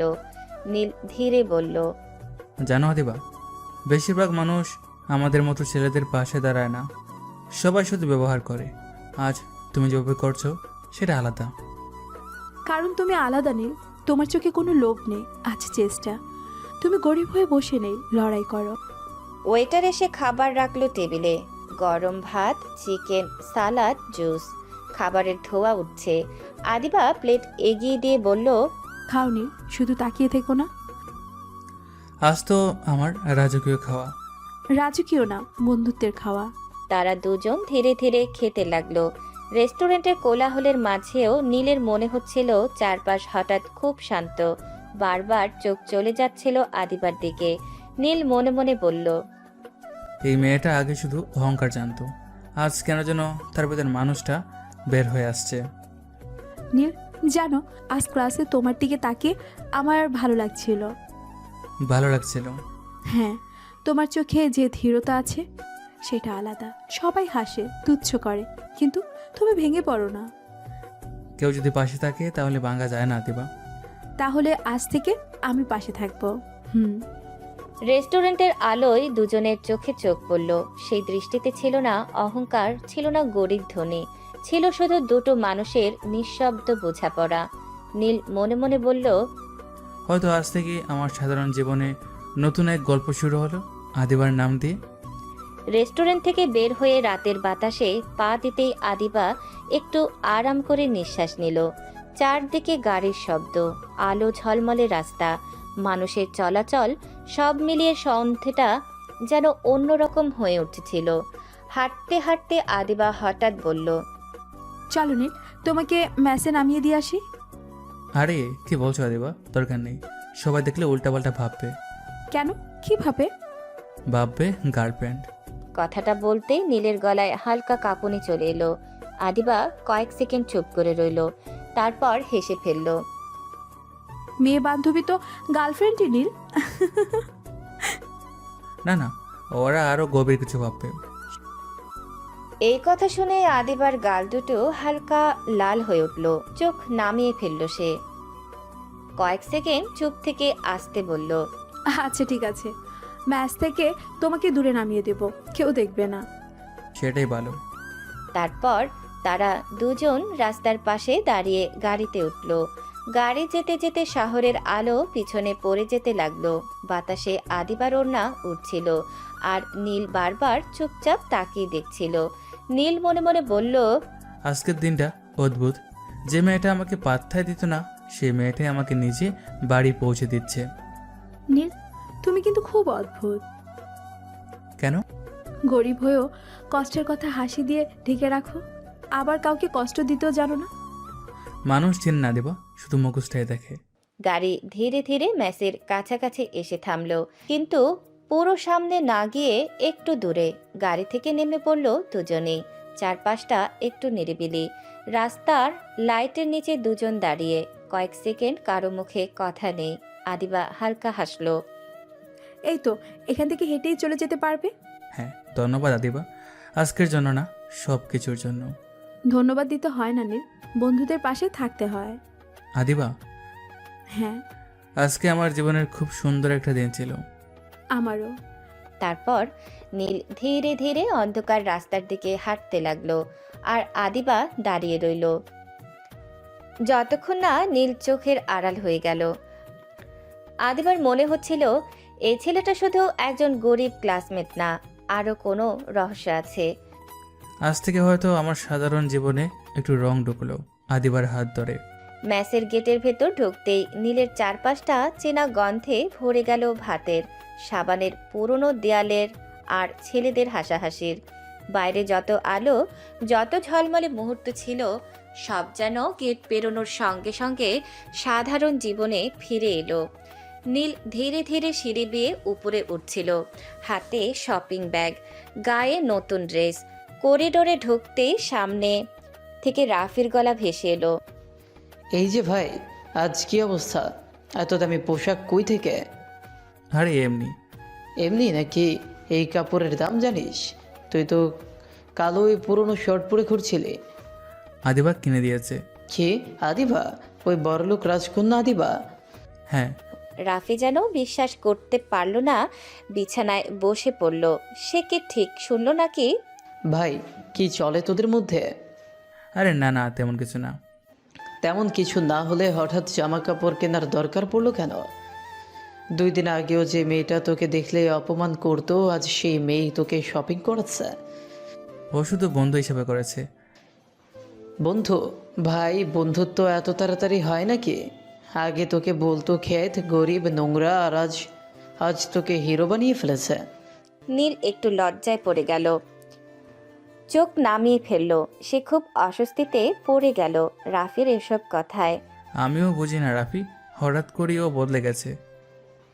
বদলায়নি ভাই, বুঝেছে। কি বুঝেছে? বুঝেছে তুই শুধু গরিব না, তুই আলাদা, তোর ভেতরে কিছু আছে। নীল চুপ করে গেল। বুকের ভেতর অদ্ভুত একটা কাঁপুনি হলো। সে ধীরে বলল, রাফি, আমি চাই না কেউ আমাকে টাকা, পোশাক বা স্ট্যাটাস দিয়ে চিনুক। তাই তো তুই নীল, কিন্তু কেউ যখন মন দিয়ে চিনতে শুরু করে তখন আর থামানো যায় না। তুই বেশি ভাবছিস। না ভাই, আমি ভবিষ্যৎ করছি, সাবধানে থাকিস। আদিবা সহজ মেয়ে না। নীল ধীরে বিছানায় বসে পড়ল, নতুন জামার দিকে তাকালো। নীল মনে মনে বলল, এই কাপড় নয়, আজ আদিবার ব্যবহারটাই আমাকে বেশি অচেনা লাগছে। যা হোক, আজ কিন্তু আমাদের ম্যাচে একজন হিরো ঢুকেছে। চুপ কর দোস্ত। করিডোর হালকা হাসির শব্দ ছড়িয়ে পড়ল, আর নীলের মনে কোথাও একটা প্রশ্ন দানা বাঁধতে লাগলো। আদিবাকে সত্যি শুধু বন্ধু, নাকি অন্য কিছু হতে চাচ্ছে? ম্যাচের ঘরটা ধীরে ধীরে রাতের শান্তিতে ডুবে যাচ্ছিল। বাইরে জানালা দিয়ে ঢুকে পড়া বাতাসে পর্দা নড়ছিল, আর দূরে কোথাও গাড়ির হর্ন ভেসে আসছিল ক্ষীণ শব্দ হয়ে। নীল নতুন জামাটা গুছিয়ে রাখছিল ব্যাগে। রাফি তখনও ওর দিকেই তাকিয়েছিল, চোখে দুষ্টু হাসি। হঠাৎ রাফি উঠে দাঁড়িয়ে বলল, আচ্ছা, এইসব বাদ দে, আয় আগে খেয়ে নি। খেয়ে এসেছি ভাই। কি বলিস, খেয়ে এসেছিস? হ্যাঁ, ওখানে খেয়েছি। বাবা, এত দূর চলে গেছো তোমরা? আরে না, ওসব কিছু না, জোর করলো তাই। বুঝি বুঝি খায় না আমি সুঝি, আমরাও কিন্তু কিছু বুঝি। তুই সব কিছুতে বাড়াবাড়ি করিস। বাড়াবাড়ি না ভাই, লক্ষণ দেখে আজ তোকে আলাদা লাগছে। কথা বলার ধরন, চোখের চাহনি সব বদলে গেছে। নীল চুপ করে জানালার দিকে তাকালো। বাইরে অন্ধকারের মধ্যে আলো ছায়ার খেলায় হারিয়ে গেল দৃষ্টি। নীল ধীরে বলল, মানুষ যখন সম্মান পায় তখন নিজের অজান্তে বদলে যায় রাফি। হ্যাঁ, আর যখন কেউ হঠাৎ সম্মান দিতে শুরু করে তখন মনটাও নড়ে যায়। নীল কিছু বলল না, শুধু মৃদু নিঃশ্বাস ফেলল। মনে ভেসে উঠল আদিবার হাসি, চোখে সেই নরম চাহনি যেটা আগে কখনো দেখেনি। রাফি আবার হালকা হেসে উঠল। যা হোক, আজ তোর চোখে লজ্জা দেখা যাচ্ছে, আগে তো এমন ছিল না। চুপ কর ভাই। আচ্ছা আচ্ছা, আর বললাম না। তবে একটা কথা, যে গল্প শুরু হয় হঠাৎ, সেটা হঠাৎ শেষও হয় না। ঘরটা আবার শান্ত হয়ে গেল। নীল বিছানায় শুয়ে ছাদের দিকে তাকালো। বুকের ভেতর অদ্ভুত এক অচেনা অনুভূতি জমে রইল। রাত অনেকটা নেমে এসেছে আদিবার ঘরে। জানালার পাশে দাঁড়িয়ে থাকা ল্যাম্পের হলুদ আলোটা ধীরে ধীরে পুরো রুমে ছড়িয়ে আছে। বাইরে নিস্তব্ধতা, শুধু দূরে কোথাও কুকুরের ডাক ভেসে আসছে। আদিবা বিছানায় শুয়ে আছে, কিন্তু ঘুম আসছে না। চোখ বন্ধ করলেই যেন দিনের সব দৃশ্য আবার ভেসে উঠছে। আজ নীলকে কেমন যেন অন্যরকম লাগছিল। সেই নতুন পোশাকে ওকে দেখে এক মুহূর্তের জন্য আদিবার নিঃশ্বাস আটকে গিয়েছিল। আদিবা নিজের মনে বলল, আজ নীলকে কত হ্যান্ডসাম লাগছিল, দেখলে মনে হচ্ছিল কোনো বড় লোকের ছেলে। সে পাশ ফিরে শুয়ে পড়ল, বালিশে মুখ গুজে আবার ভাবল, ও আসলে কত সুন্দর। শুধু ময়লা আর সাধারণ কাপড়ের জন্য ওর সৌন্দর্যটা ঢাকা পড়েছিল এতদিন। চোখের সামনে ভেসে উঠল নীলের হাসি, শান্ত চোখ, কথা বলার সময়ের সেই ভদ্র ভঙ্গি। আদিবার বুকের ভেতর অদ্ভুত একটা কাঁপন উঠল। সে আবার নিজের সঙ্গে নিজেই কথা বলল, আমি কেন এসব ভাবছি? আগে তো ওকে দেখলেই রাগ হতো, আর সারাক্ষণ ওর কথা কেন মনে পড়ছে?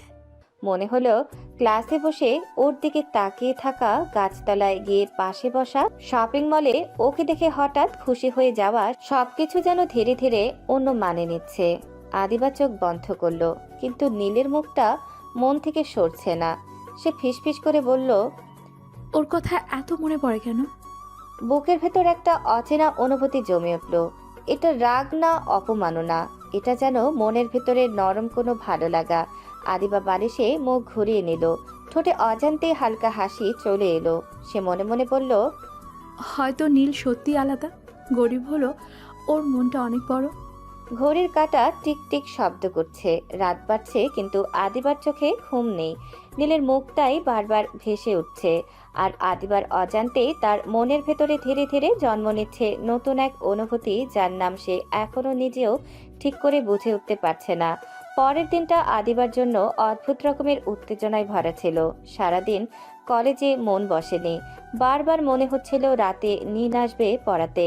বিকেল হতেই আদিবা নিজের রুমে ঢুকে দরজা বন্ধ করলো। আজ সে আলাদা করে সাজলো। হালকা রঙের ড্রেস, চুল খোলা করে আঁচড়ানো, চোখে সামান্য কাজল। আয়নার সামনে দাঁড়িয়ে নিজেকে দেখে আদিবা ধীরে হাসলো। সে মনে মনে বলল, আজ নীল এলে কি ভাববে? রাত ঘনিয়ে এলো, বাড়িটা আলোয় ভরে উঠল। ডোরবেল বাজতেই আদিবার বুকটা হঠাৎ কেঁপে উঠল। মা গিয়ে দরজা খুললেন। মা হাসি মুখে বললেন, আরে নীল বাবা, ভিতরে এসো। জি আন্টি, আদিবাকে পড়াতে এসেছি। মা তাকে বসতে দিলেন। দু চার কথা জিজ্ঞেস করলেন পড়াশোনা নিয়ে। নীল শান্তভাবে উত্তর দিল। তারপর মা বললেন, যাও বাবা, আদিবার রুমে গিয়ে পড়াও।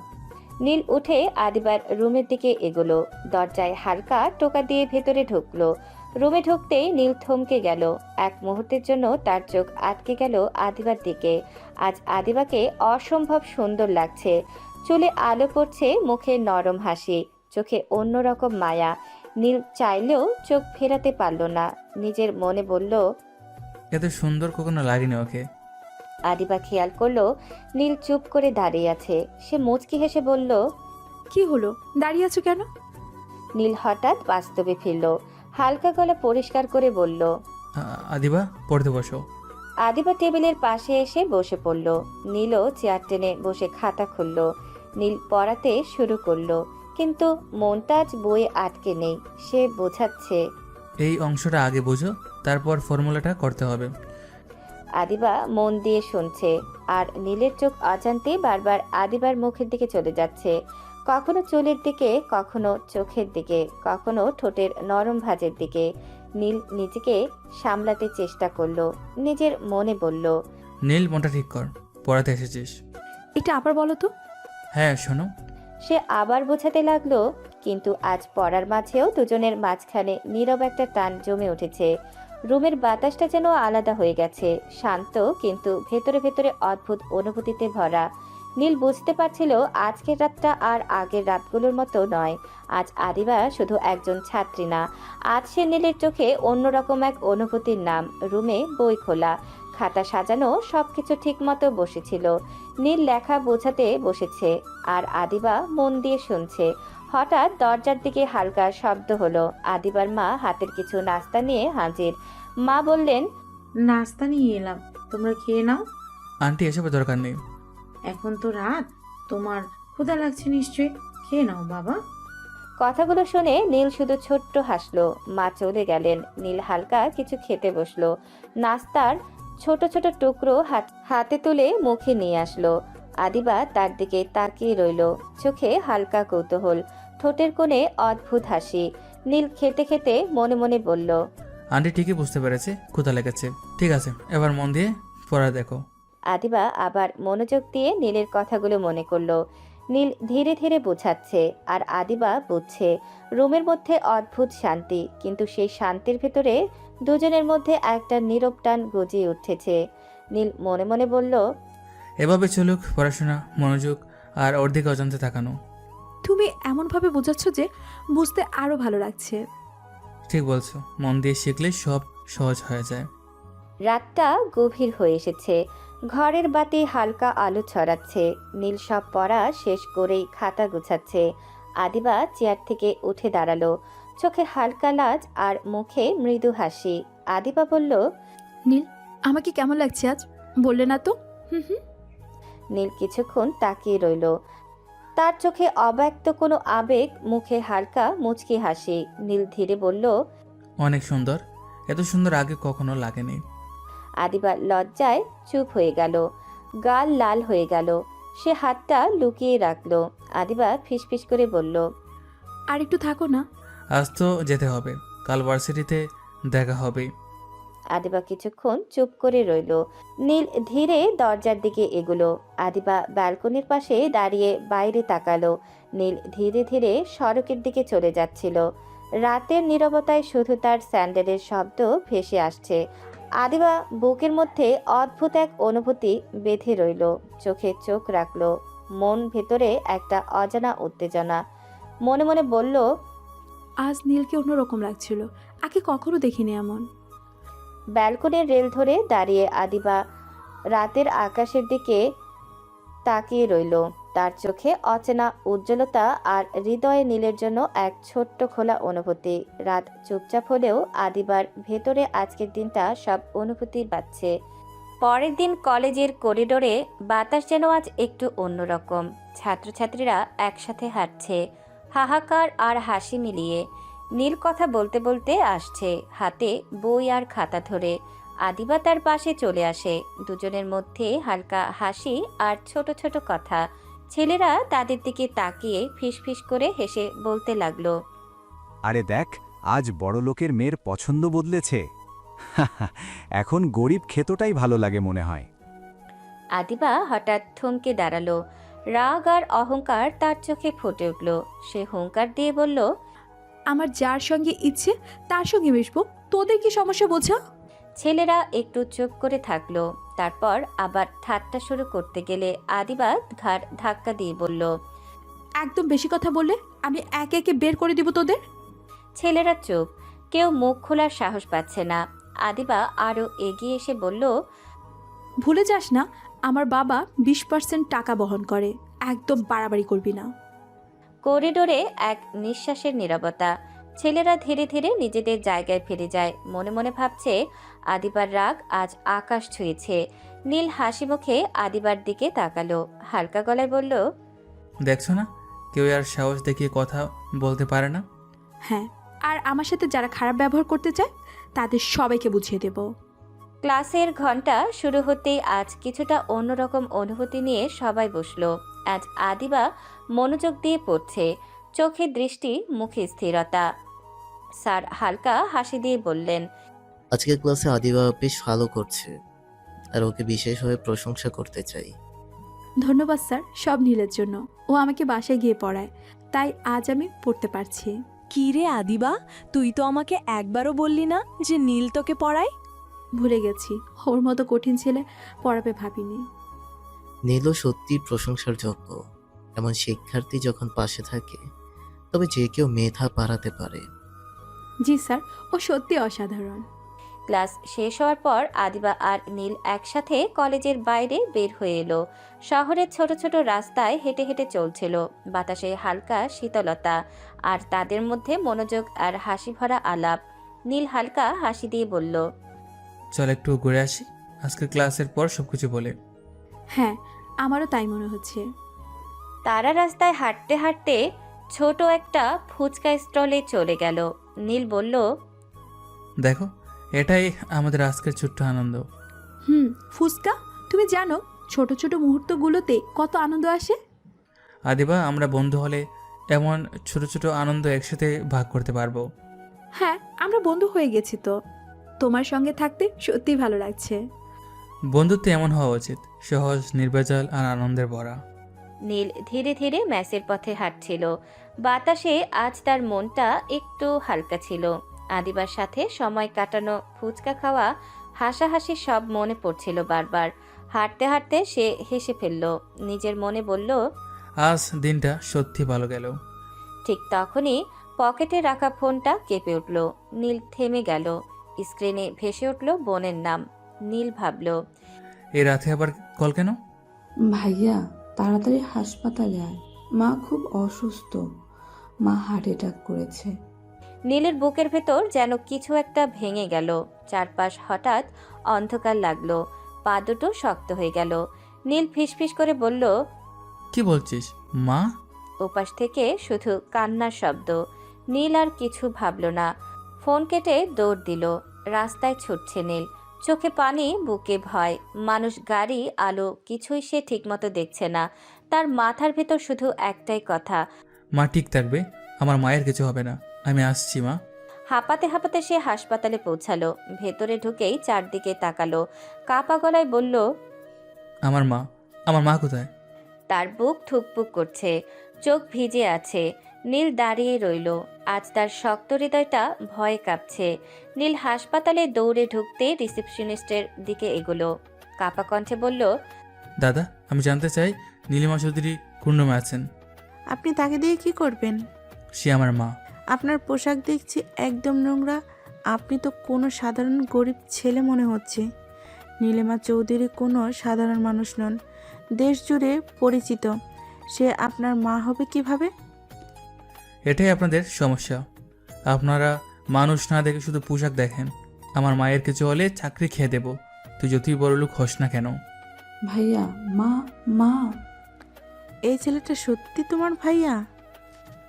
হ্যাঁ, সে আমার ভাই। সবাই অবাক হয়ে তাকালো। কোনো কথা বলার নেই, চোখে শুধু বিস্ময় আর হতবাক ভাব। নীল সামান্য থেমে কণ্ঠটা আরো দীর্ঘ করে বলল, যারা মানুষের পোশাক দেখে বিচার করে তারা মানুষের মধ্যে পড়ে না, বুঝতে পারছেন?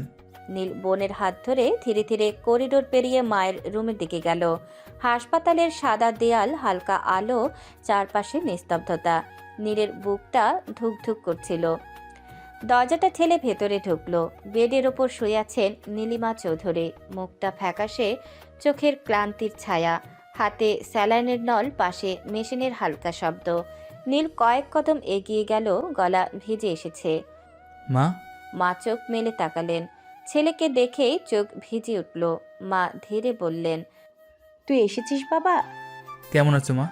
ভয় পেয়েছিলাম খুব। ডাক্তার বলেছে এখন একটু ভালো, কিন্তু বুকের ভেতরটা খুব ভারী লাগে বাবা। কিচ্ছু হবে না মা, আমি আছি। তুই বাড়ি ফিরে চল বাবা, আমি আর মনে কষ্ট নিয়ে থাকতে পারছি না। যাবো মা, তুমি চিন্তা করো না, তোমার পাশে থাকবো। মা ছেলের হাত শক্ত করে ধরলেন। চোখের কোণে পানি জমে উঠল।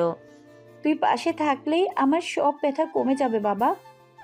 আমি আর দূরে থাকবো না মা, খুব তাড়াতাড়ি তোমার কাছে ফিরে যাব। হাসপাতালের রুমে তখন নীরবতা। মা আর ছেলের মাঝখানে শুধু ভালোবাসা আর ভাঙা কষ্ট। রাতে মেসের দরজা ধাক্কা খুলল নীল। রাফি তার দিকে তাকিয়ে বলল, কি ভাই, মন খারাপ কেন আজ? নীল ধীরে ধীরে বিছানায় বসলো। চোখে অশ্রু ঝাপসা, গলা ভিজে এসেছে। নীল বলল, মা হার্ট অ্যাটাক করেছেন আজ। রাফির চোখে অবাক হওয়ার সঙ্গে কষ্টের ছায়া। সে ধীরে বলল, কি সত্যি বলছিস? হ্যাঁ, হাসপাতালে আছে। আমি ঠিক সময় মতো পৌঁছাতে পারিনি। হাসপাতালে ঢুকতেই সব কিছু যেন থেমে গেছে। মা শুয়েছিলেন, চোখে কষ্ট, বুকের ভিতরে ভারী। আমি কেবল পাশের দিকে দাঁড়িয়েছিলাম। মা আমাকে দেখে হালকা হাসলেন, কিন্তু ব্যথা লুকানো যায়নি। ভাই, আমি বুঝতে পারছি তুমি কত বড় কষ্ট সহ্য করছো। জীবন মানেই কষ্ট রাফি। কষ্ট যতই বড়ই হোক, সেই কষ্ট আমাকে শক্তি দেয়। আমি যে কঠিন চেষ্টা করি, মা ওর জন্যই। সে আমার মা, আর আমি কোনোদিনও ওকে হারাতে পারবো না। রাফি চুপ করে কেবল নীলের দিকে তাকিয়ে থাকলো। কিছু বলতে পারল না। কান্না আর কষ্ট মিলে চোখে ভাসছিল। নীল ধীরে ধীরে বিছানায় লেগে বলল, আজ রাতে শুধু চাই শান্তি, মায়ের জন্য প্রার্থনা, আর কিছু নয়। রাফি পাশে বসে হাত রাখলো নীলের কাঁধে। শুধু চুপচাপ, কেউ কিছু বলল না। কিছু শব্দের দরকার ছিল না। ভাই বোনের মনে জানে কষ্ট, ভয় আর ভালোবাসা একসাথে বসে আছে। রাতটা ম্যাসে নীরব। নীল চোখ বন্ধ করে বসেছে। মায়ের চিন্তা আর নিজের দায়বোধের মাঝে রাফি পাশে বসে চুপচাপ অপেক্ষা করছে। রাতের নীরবতা ম্যাসের চারপাশে ভেসে আসছিল। নীল একা ব্যালকনিতে দাঁড়িয়ে আকাশের দিকে তাকিয়েছিল। মায়ের কথা বারবার মনে পড়ছিল, চোখে অশ্রু জমে উঠছিল। হঠাৎ ফোনের বাজনার শব্দ। নীল ফোন হাতে নিয়ে দেখল কল আদিবা। হ্যালো। চুপচাপ আছো কেন? মন খারাপ নাকি? মা খারাপ আছেন, হার্ট অ্যাটাক করছেন। আজ হাসপাতালে ছিলাম, খুব ভয় পেয়েছি। হায় রে নীল, এত দুঃখী মুখ। আমি ভাবলাম একটু ফানি কথা বলি, মনটা হালকা হবে। তুমি কি হাসছো? অবশ্যই, দেখো আমি হাসছি, তুমিও হাসো, তোমার মনটা হালকা হয়ে যাবে। আদিবা নীলের মন ভালো করার জন্য ফানি কথা বলতে শুরু করলো। এসব শুনে নীল একসময় সব ভুলে হেসে ফেলল। ঠিক আছে, কাজ করছে। তোমার কথা শুনে মনটা একটু হঠাৎ হালকা লাগছে। তো বাবা, এত খারাপ মনে থাকলে হাসির জন্য আমি থাকবো। আজ রাতটা শুধু হাসি আর ভালো কথার রাত। নীল ফোন রেখে ব্যালকনিতে দাঁড়িয়ে আকাশের দিকে তাকালো। তার মনে হলো আদিবার ফানি কথা, হাসি, ভালোবাসা সব মিলিয়ে মায়ের কষ্টের সঙ্গে যা আছে তার সব কিছু কিছুটা হালকা হয়ে গেল। আজ রাতটা কঠিন হলেও বন্ধুর হাসি আর ভালোবাসা দিয়ে আবার শক্তি পেলাম। মা ভালো থাকুক আর আমি ঠিক থাকবো, এটাই এখন গুরুত্বপূর্ণ। পরের দিন সকালবেলা নীল মেস থেকে বের হয়ে হাসপাতালের দিকে ছুটে চলে। তার মন অস্থির, কিন্তু চোখে ধীরতার আভা। মায়ের কথা বারবার মনে হচ্ছে। সব কিছু ঠিক আছে তো? হাসপাতালে ঢুকতেই নীল দৌড়ে মায়ের রুমে যায়। নীলিমা চৌধুরী বেডে বসে, চোখে অশ্রু আর মুখে হালকা হাসি। মা, তুমি ঠিক আছো তো? আমি ঠিক আছি। নীল, বাড়ি ফিরে চল বাবা। এত কষ্টে কেন নিজেকে ক্লান্ত করছিস? মা, আমি খুব তাড়াতাড়ি যাব, চিন্তা করো না, আমি ঠিক আছি। তোমার জন্য ভয় পেয়েছি, তাই একটু এমন লাগছে। হাই রে, তুমি তো একদম পাগল ছেলে। মা ঠিক আছি, তুমি নিজেকে ক্লান্ত করো না, আমার জন্য দুশ্চিন্তা করো না। আমি চেষ্টা করবো মা, তুমি ভালো থাকবে আর আমি চাই সব সময় তোমার পাশে থাকবো। তুমি সব সময় আমার ছেলে নীল। যে কোনো পরিস্থিতিতে, যে কোনো দুঃখে মনে রেখো, তোমার ভালো থাকা আমার সবচেয়ে বড় শান্তি। নীল শুধু মাথা নত করে মায়ের হাত চেপে ধরে দাঁড়িয়ে থাকে। মায়ের চোখে আশার আলো দেখলো, মনের অস্থিরতা কিছুটা কমলো। এই মুহূর্তে মনে হলো মা ঠিক আছে, সে ঠিক আছে, এটাই এখন সবচেয়ে বড় বিষয়। রাতের নীরবতা মেসের ছাদের উপর ভেসে আসছিল। নীল আবার আদিবার কাছে পড়াতে যাবে, তার মন প্রস্তুত, বইপত্র হাতে, কিন্তু আজ মনোযোগ পড়াশোনায় না। নীল চলে গেল আদিবাদের বাড়িতে। রুমে প্রবেশ করলো নীল, চোখ তুলে দেখলো আজ আদিবা একটু সুন্দর করে সেজেছে। আদিবা বই খুলল, কিন্তু চোখ বারবার নীলের দিকে ভেসে যায়। আদিবা, একটু তো পড়ো, এমন দুষ্টুমি করো কেন? চোখে চোখ রাখছো বারবার। আদিবা হঠাৎ নীলের দিকে এগিয়ে এলো। নীরব মুহূর্তের মধ্যে নীলের গায়ে হালকা চুমু দিল। নীল হতবাক হয়ে চোখ বড় করে বলল, এসব কি হলো? কি বোঝো না? কি হলো? আদিবা, আমরা তো শুধু বন্ধু, তুমি জানো এইসব, এটা ঠিক নয়। আমি শুধু বন্ধু থাকতে চাই না নীল, আমি অন্য কিছু হতে চাই তোমার। তুমি তো জানো আমি গরিব, তুমি কত বড় লোক। আমার মতো কাউকে তোমার জীবনে নেওয়া যায় না। গরিব বড়লোক এসব কোনো ব্যাপার না, আমি তোমাকে চাই নীল। আমি চাই তোমাকে মন থেকে, অন্তরের অন্তঃস্থল থেকে। নীল কিছু বলতে পারল না। তার চোখে আতঙ্ক, বিস্ময় আর অজানা অনুভূতির মিশ্রণ। মাথার ভেতর অনেক প্রশ্ন, কিন্তু হৃদয় জানে আদিবার এই অনুভূতি সত্যি। রুমের ভেতর হঠাৎ নিস্তব্ধ হয়ে গেল। বই খোলা থাকলেও কারো চোখ বয়ে নেই। আদিবার নিঃশ্বাস ভারী, নীলের বুক ধুকপুক করছে। নীল একটু দূরে সরে গিয়ে গম্ভীর গলায় বলল, আদিবা, সব সহজ না, তোমার পরিবার কখনোই মানবে না আমাদের মতো সম্পর্ক। আদিবা নীলের চোখের দিকে তাকিয়ে শান্ত কিন্তু দৃঢ় স্বরে বলল, না মানলে না মানুক, তারা না মানলে আমি তোমার সাথে পালিয়ে যেতে রাজি নীল, কিন্তু তোমাকে ছেড়ে থাকতে পারবো না। নীল অবাক হয়ে তাকালো। কথাগুলো যেন তার বুকে আঘাত করলো। নীল দ্রুত বলল, এভাবে কথা বলো না, তোমার বাবা খুব রাগী মানুষ, তিনি জানলে সব শেষ করে দেবে। আমি আসি আদিবা, আজই যাই। ঠিক তখনই আদিবা হঠাৎ নীলের হাত ধরে টান দিল। নীল কিছু বুঝে ওঠার আগে আদিবার সামনে এসে নীলের ঠোঁটে ঠোঁট ডুবিয়ে দিল। এক মুহূর্তে পুরো পৃথিবী থমকে গেল। নীল হতবাক হয়ে দাঁড়িয়ে রইল, শ্বাস নিতে ভুলে গেল যেন। আদিবা নীলকে জড়িয়ে ধরে কাঁপা কাঁপা গলায় বলল, প্লিজ নীল, আমার টাকা পয়সা চাই না, আমার বড়লোক জীবন চাই না, আমি শুধু তোমাকে চাই। আদিবার চোখ ভিজে উঠল, বুকের ভেতর জমে থাকা কথা বেরিয়ে এলো। তুমি আমার হও নীল, আমি সত্যি তোমাকে অনেক ভালোবেসে ফেলেছি। তোমাকে ছাড়া এখন আর নিজেকে কল্পনা করতে পারি না। নীল চুপ করে রইল। তার বুকের ভেতর ঝড় বইছে। একদিকে দায়িত্ব, আরেকদিকে আদিবার নিঃস্বার্থ ভালোবাসা। রুমের ভেতর বাতাস যেন হঠাৎ ভারী হয়ে গেল। আদিবার নিঃশ্বাসের শব্দ স্পষ্ট শোনা যাচ্ছে। নীলের বুকের ভেতর অজানা কাঁপুনি। নীল ধীরে গলায় বলল, আচ্ছা ভেবে দেখি। আদিবার সঙ্গে সঙ্গে নীলকে জড়িয়ে ধরল, কণ্ঠে জেদ আর ভয় মিশে আছে।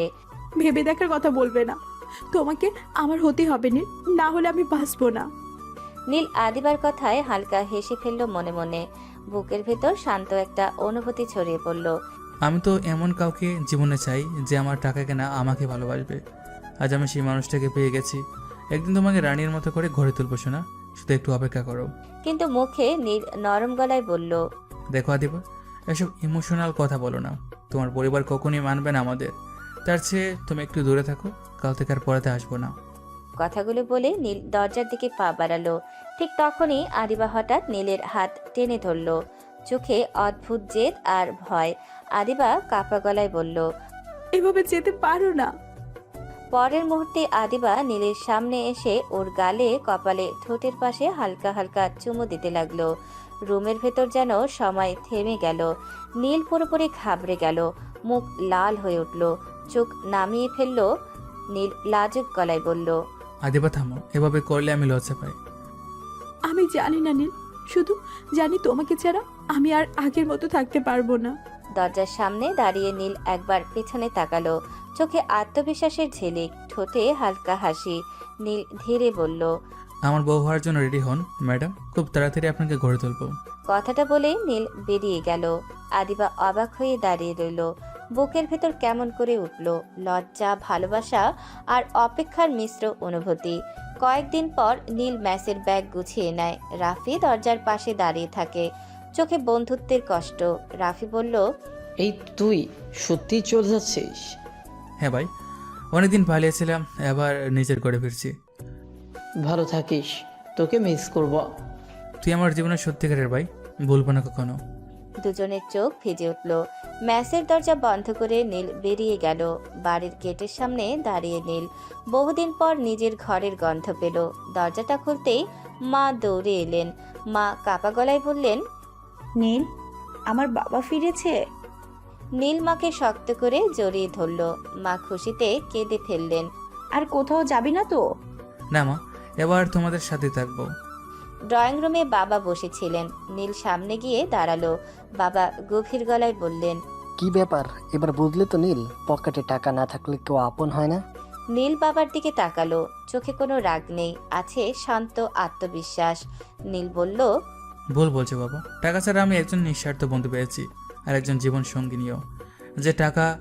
যে আমার টাকা কেনা শুধু আমাকে চায়। তুমি সারা জীবন টাকার পেছনে ছুটেছ, আমাদের সময় দাওনি, সম্পর্কের মূল্য বোঝনি। কিন্তু আমি খালি পকেটের সম্পর্কের দাম বুঝতে শিখেছি। মানুষকে চিনেছি মন দিয়ে, ব্যাংক ব্যালেন্স দিয়ে না।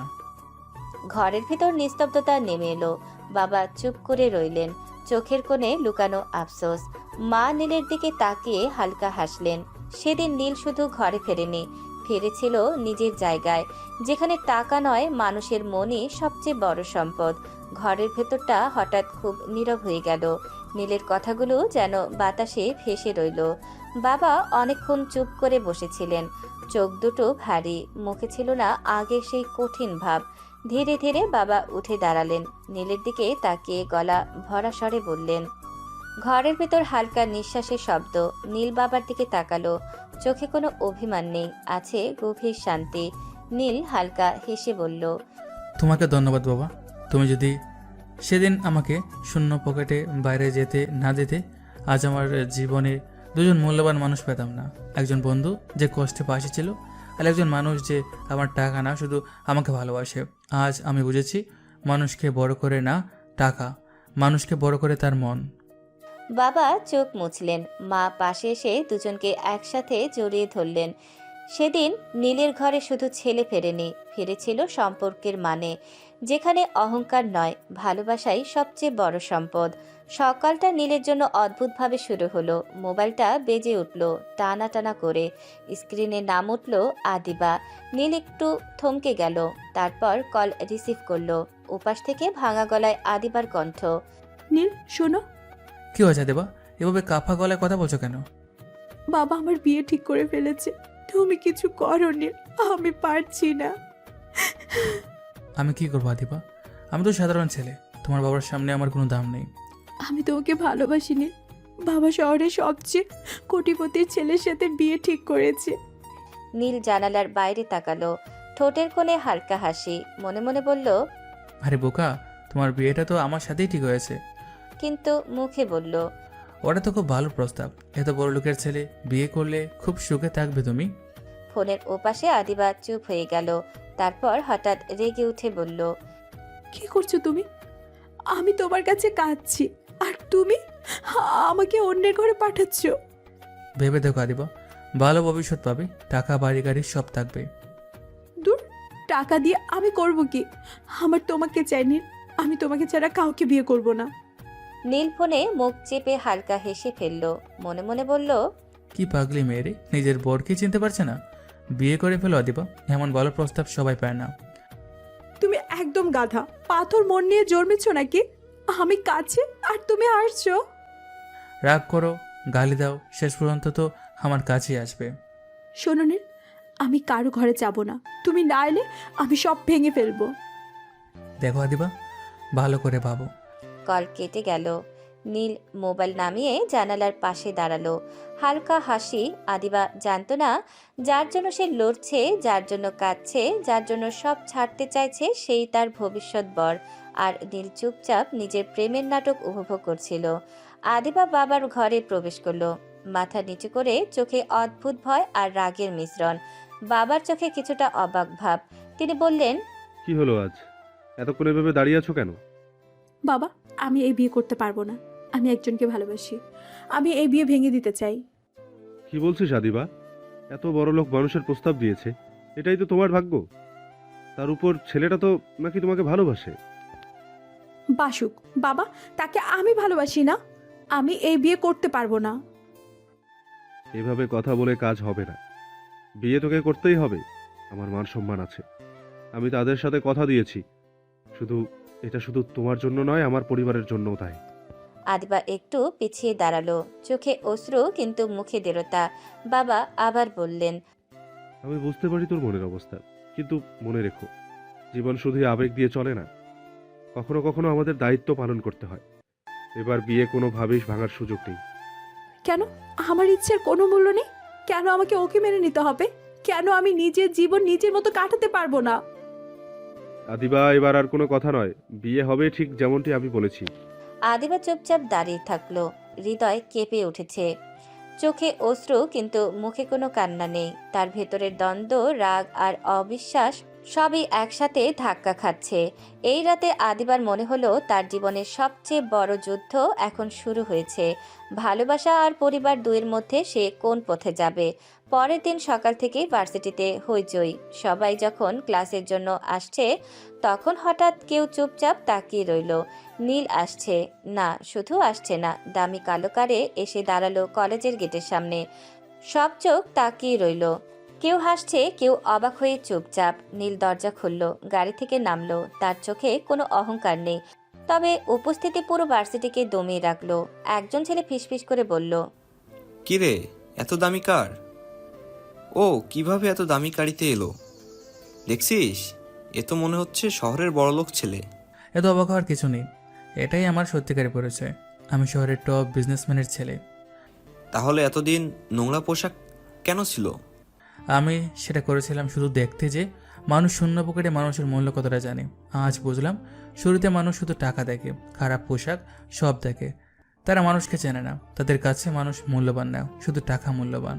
পুরো ভার্সিটি চুপ, কেউ কিছু বলতে পারল না। সবাই চমকে চোখ বড় বড় করে তাকিয়ে থাকলো। তবে আদিবা সে কিছুই জানলো না, কারণ সে আজ কষ্টে আসেনি ভার্সিটিতে। নীল গাড়ি রেখে ক্লাসের দিকে হেঁটে গেল। তার স্বাভাবিক ভদ্রতা, দীর চোখের দৃষ্টি, সব মিলিয়ে সবাই অবাক। কেউ ভাবতেও পারল না যে এই শান্ত হাস্যকর ছেলেটা সবার কাছে এক মুহূর্তে শহরের বড়লোকের ছেলে। আজ আদিবার বিয়ে, সারা শহরেই উদযাপিত। কিন্তু আদিবা, সে জানে না কার সাথে তার জীবন বাধা পড়বে। সারাদিন চোখ ভিজিয়ে কান্না করেছে বিয়ে করবে না বলে। বাসর ঘরে বসে আদিবা একা, চোখ লাল, কাঁদছে। তার চোখ আতঙ্ক, মনটা ভেঙে ভেঙে যাচ্ছে আর ভয় কাঁপছে। তার পাশে সেজেছে নতুন বিছানা, ফুলের সাজ, কিন্তু আদিবার মনে কোনো আনন্দ নেই। হঠাৎ দরজা ধাক্কা দিয়ে খোলা হলো। বর রুমে ঢুকতেই আদিবা চিৎকার করে বলল, আমাকে একদম টাচ করবেন না, আমি একদম রাজি নই, বুঝেছেন? নীল ধীরস্থির চেহারা নিয়ে এগিয়ে এলো, চোখে মৃদু হাসি আর কণ্ঠে স্নিগ্ধতা। সে বলল, তাই নাকি ম্যাডাম? আদিবা হঠাৎ থমকে গেল, তার চোখ বড় হয়ে গেল, মুখে বিস্ময় আর অবাক ভাব। সে চমকে বসল। তুমি? নীল হাসি বন্ধ করতে পারল না, তার চোখে মায়া, কণ্ঠে দম বন্ধ করা আনন্দ। হ্যাঁ আমি। আমার সাথে তোমার বিয়ে হয়ে গেছে আদিবা। আমি সেই টপ বিজনেসম্যানের ছেলে যাকে তুমি বিয়ে করতে চাওনি। আদিবা চোখে অশ্রু, মুখে আনন্দের লজ্জা। হঠাৎ নীলকে জড়িয়ে ধরে বলল, নীল, তুমি কি সত্যি? তো তুমি কি আমারই? হ্যাঁ সোনা, আমি তোমারই। আজ থেকে তুমি আমার, আর আমি চিরকাল তোমার। আমি তোমাকে অনেক ভালোবাসি নীল। আমার স্বপ্ন তুমি, আমার জীবন তুমি। আমি কখনো তোমাকে ছাড়বো না দিবা। আজ থেকে আমরা একসাথে সুখ দুঃখ হাসি কান্না সব ভাগ করে নেব। বাসরের শান্ত রাতে আলো মৃদু ফুলের সুবাসে ঘর ভরে আছে, কিন্তু আদিবার চোখে আজ শুধুই নীল। হৃদয়টা যেন ধুকপুক করছে, শ্বাস আটকে গেছে। আদিবা ধীরে বলল, তুমি আগে তোমার পরিচয় আমাকে বলনি কেন নীল? নীল ধীরে আদিবার হাতে হাত দিল, চোখে গভীর ভালোবাসা আর কণ্ঠে কোমলতার ঢেউ। আমি আমি সত্যিকারের ভালোবাসার মানুষ করছিলাম, সেই জন্য আমার পরিচয় আড়াল করেছি। আমি চাইনি কেউ আমার ভালোবাসার পেছনে শুধু টাকা বা পরিচয় দেখে আসুক। আমি তোমাকে সব অবস্থাতেই ভালোবাসি নীল, গরিব ধনী, সুখ দুঃখ সব কিছু মিলিয়ে। আমিও আমিও তোমাকে ভালোবাসি আদিবা। তারপর হঠাৎ নীল আদিবার দিকে এগিয়ে এসে তার ঠোঁটের ওপর চুমু দিল। আদিবা অবাক, লজ্জিত আর একদম মুগ্ধ, কিন্তু সে হাত ছাড়ল না। নীল ধীরে ধীরে আদিবার ঠোঁটের সঙ্গে নিজের ভালোবাসার স্পর্শ মিশিয়ে দিল। আদিবার হৃদয় যেন উঠছে। সে নিঃশ্বাস রোধ করতে করতে বলল, নীল। নীল তাকে শক্ত করে জড়িয়ে ধরে কোলে তুলল। আদিবা হালকা স্নিগ্ধ হাসি দিয়ে তার বুকের কাছে মাথা রাখল। নীল ধীরে ধীরে বেডের ওপর শুয়ে দিয়ে কোলে নিল। তার হাতগুলো আদিবার চারপাশে। মনে হচ্ছে এই মুহূর্তে পৃথিবীর সব কিছু থেমে গেছে, শুধু তারা দুজন। আদিবা চোখ বন্ধ করে বলল, আমি চাই এই মুহূর্ত থেমে যাক। আমিও কখনো তোমাকে ছাড়বো না, তুমি আমার, শুধুই আমার। তারপর আবার নীল ধীরে ধীরে আদিবার ঠোঁটের ঠোঁট মিলিয়ে ভালোবাসার এক দীর্ঘ চুমু দিল। আদিবা লাজ, আনন্দ, ভালোবাসা সব একসাথে অনুভব করলো। বেশি কিছু বলা হলো না, শুধু চোখের ভাষা, স্পর্শের মায়া, যেটা শব্দে প্রকাশ করা যায় না। সেই রাতটা যেন তাদের জন্য রইল চিরকাল। বাসর ঘর, ফুল, আলো সব মিলিয়ে একটি জাদুর রাত, যেখানে শুধু তারা দুজন একে অপরের মধ্যে হারিয়ে গেছে।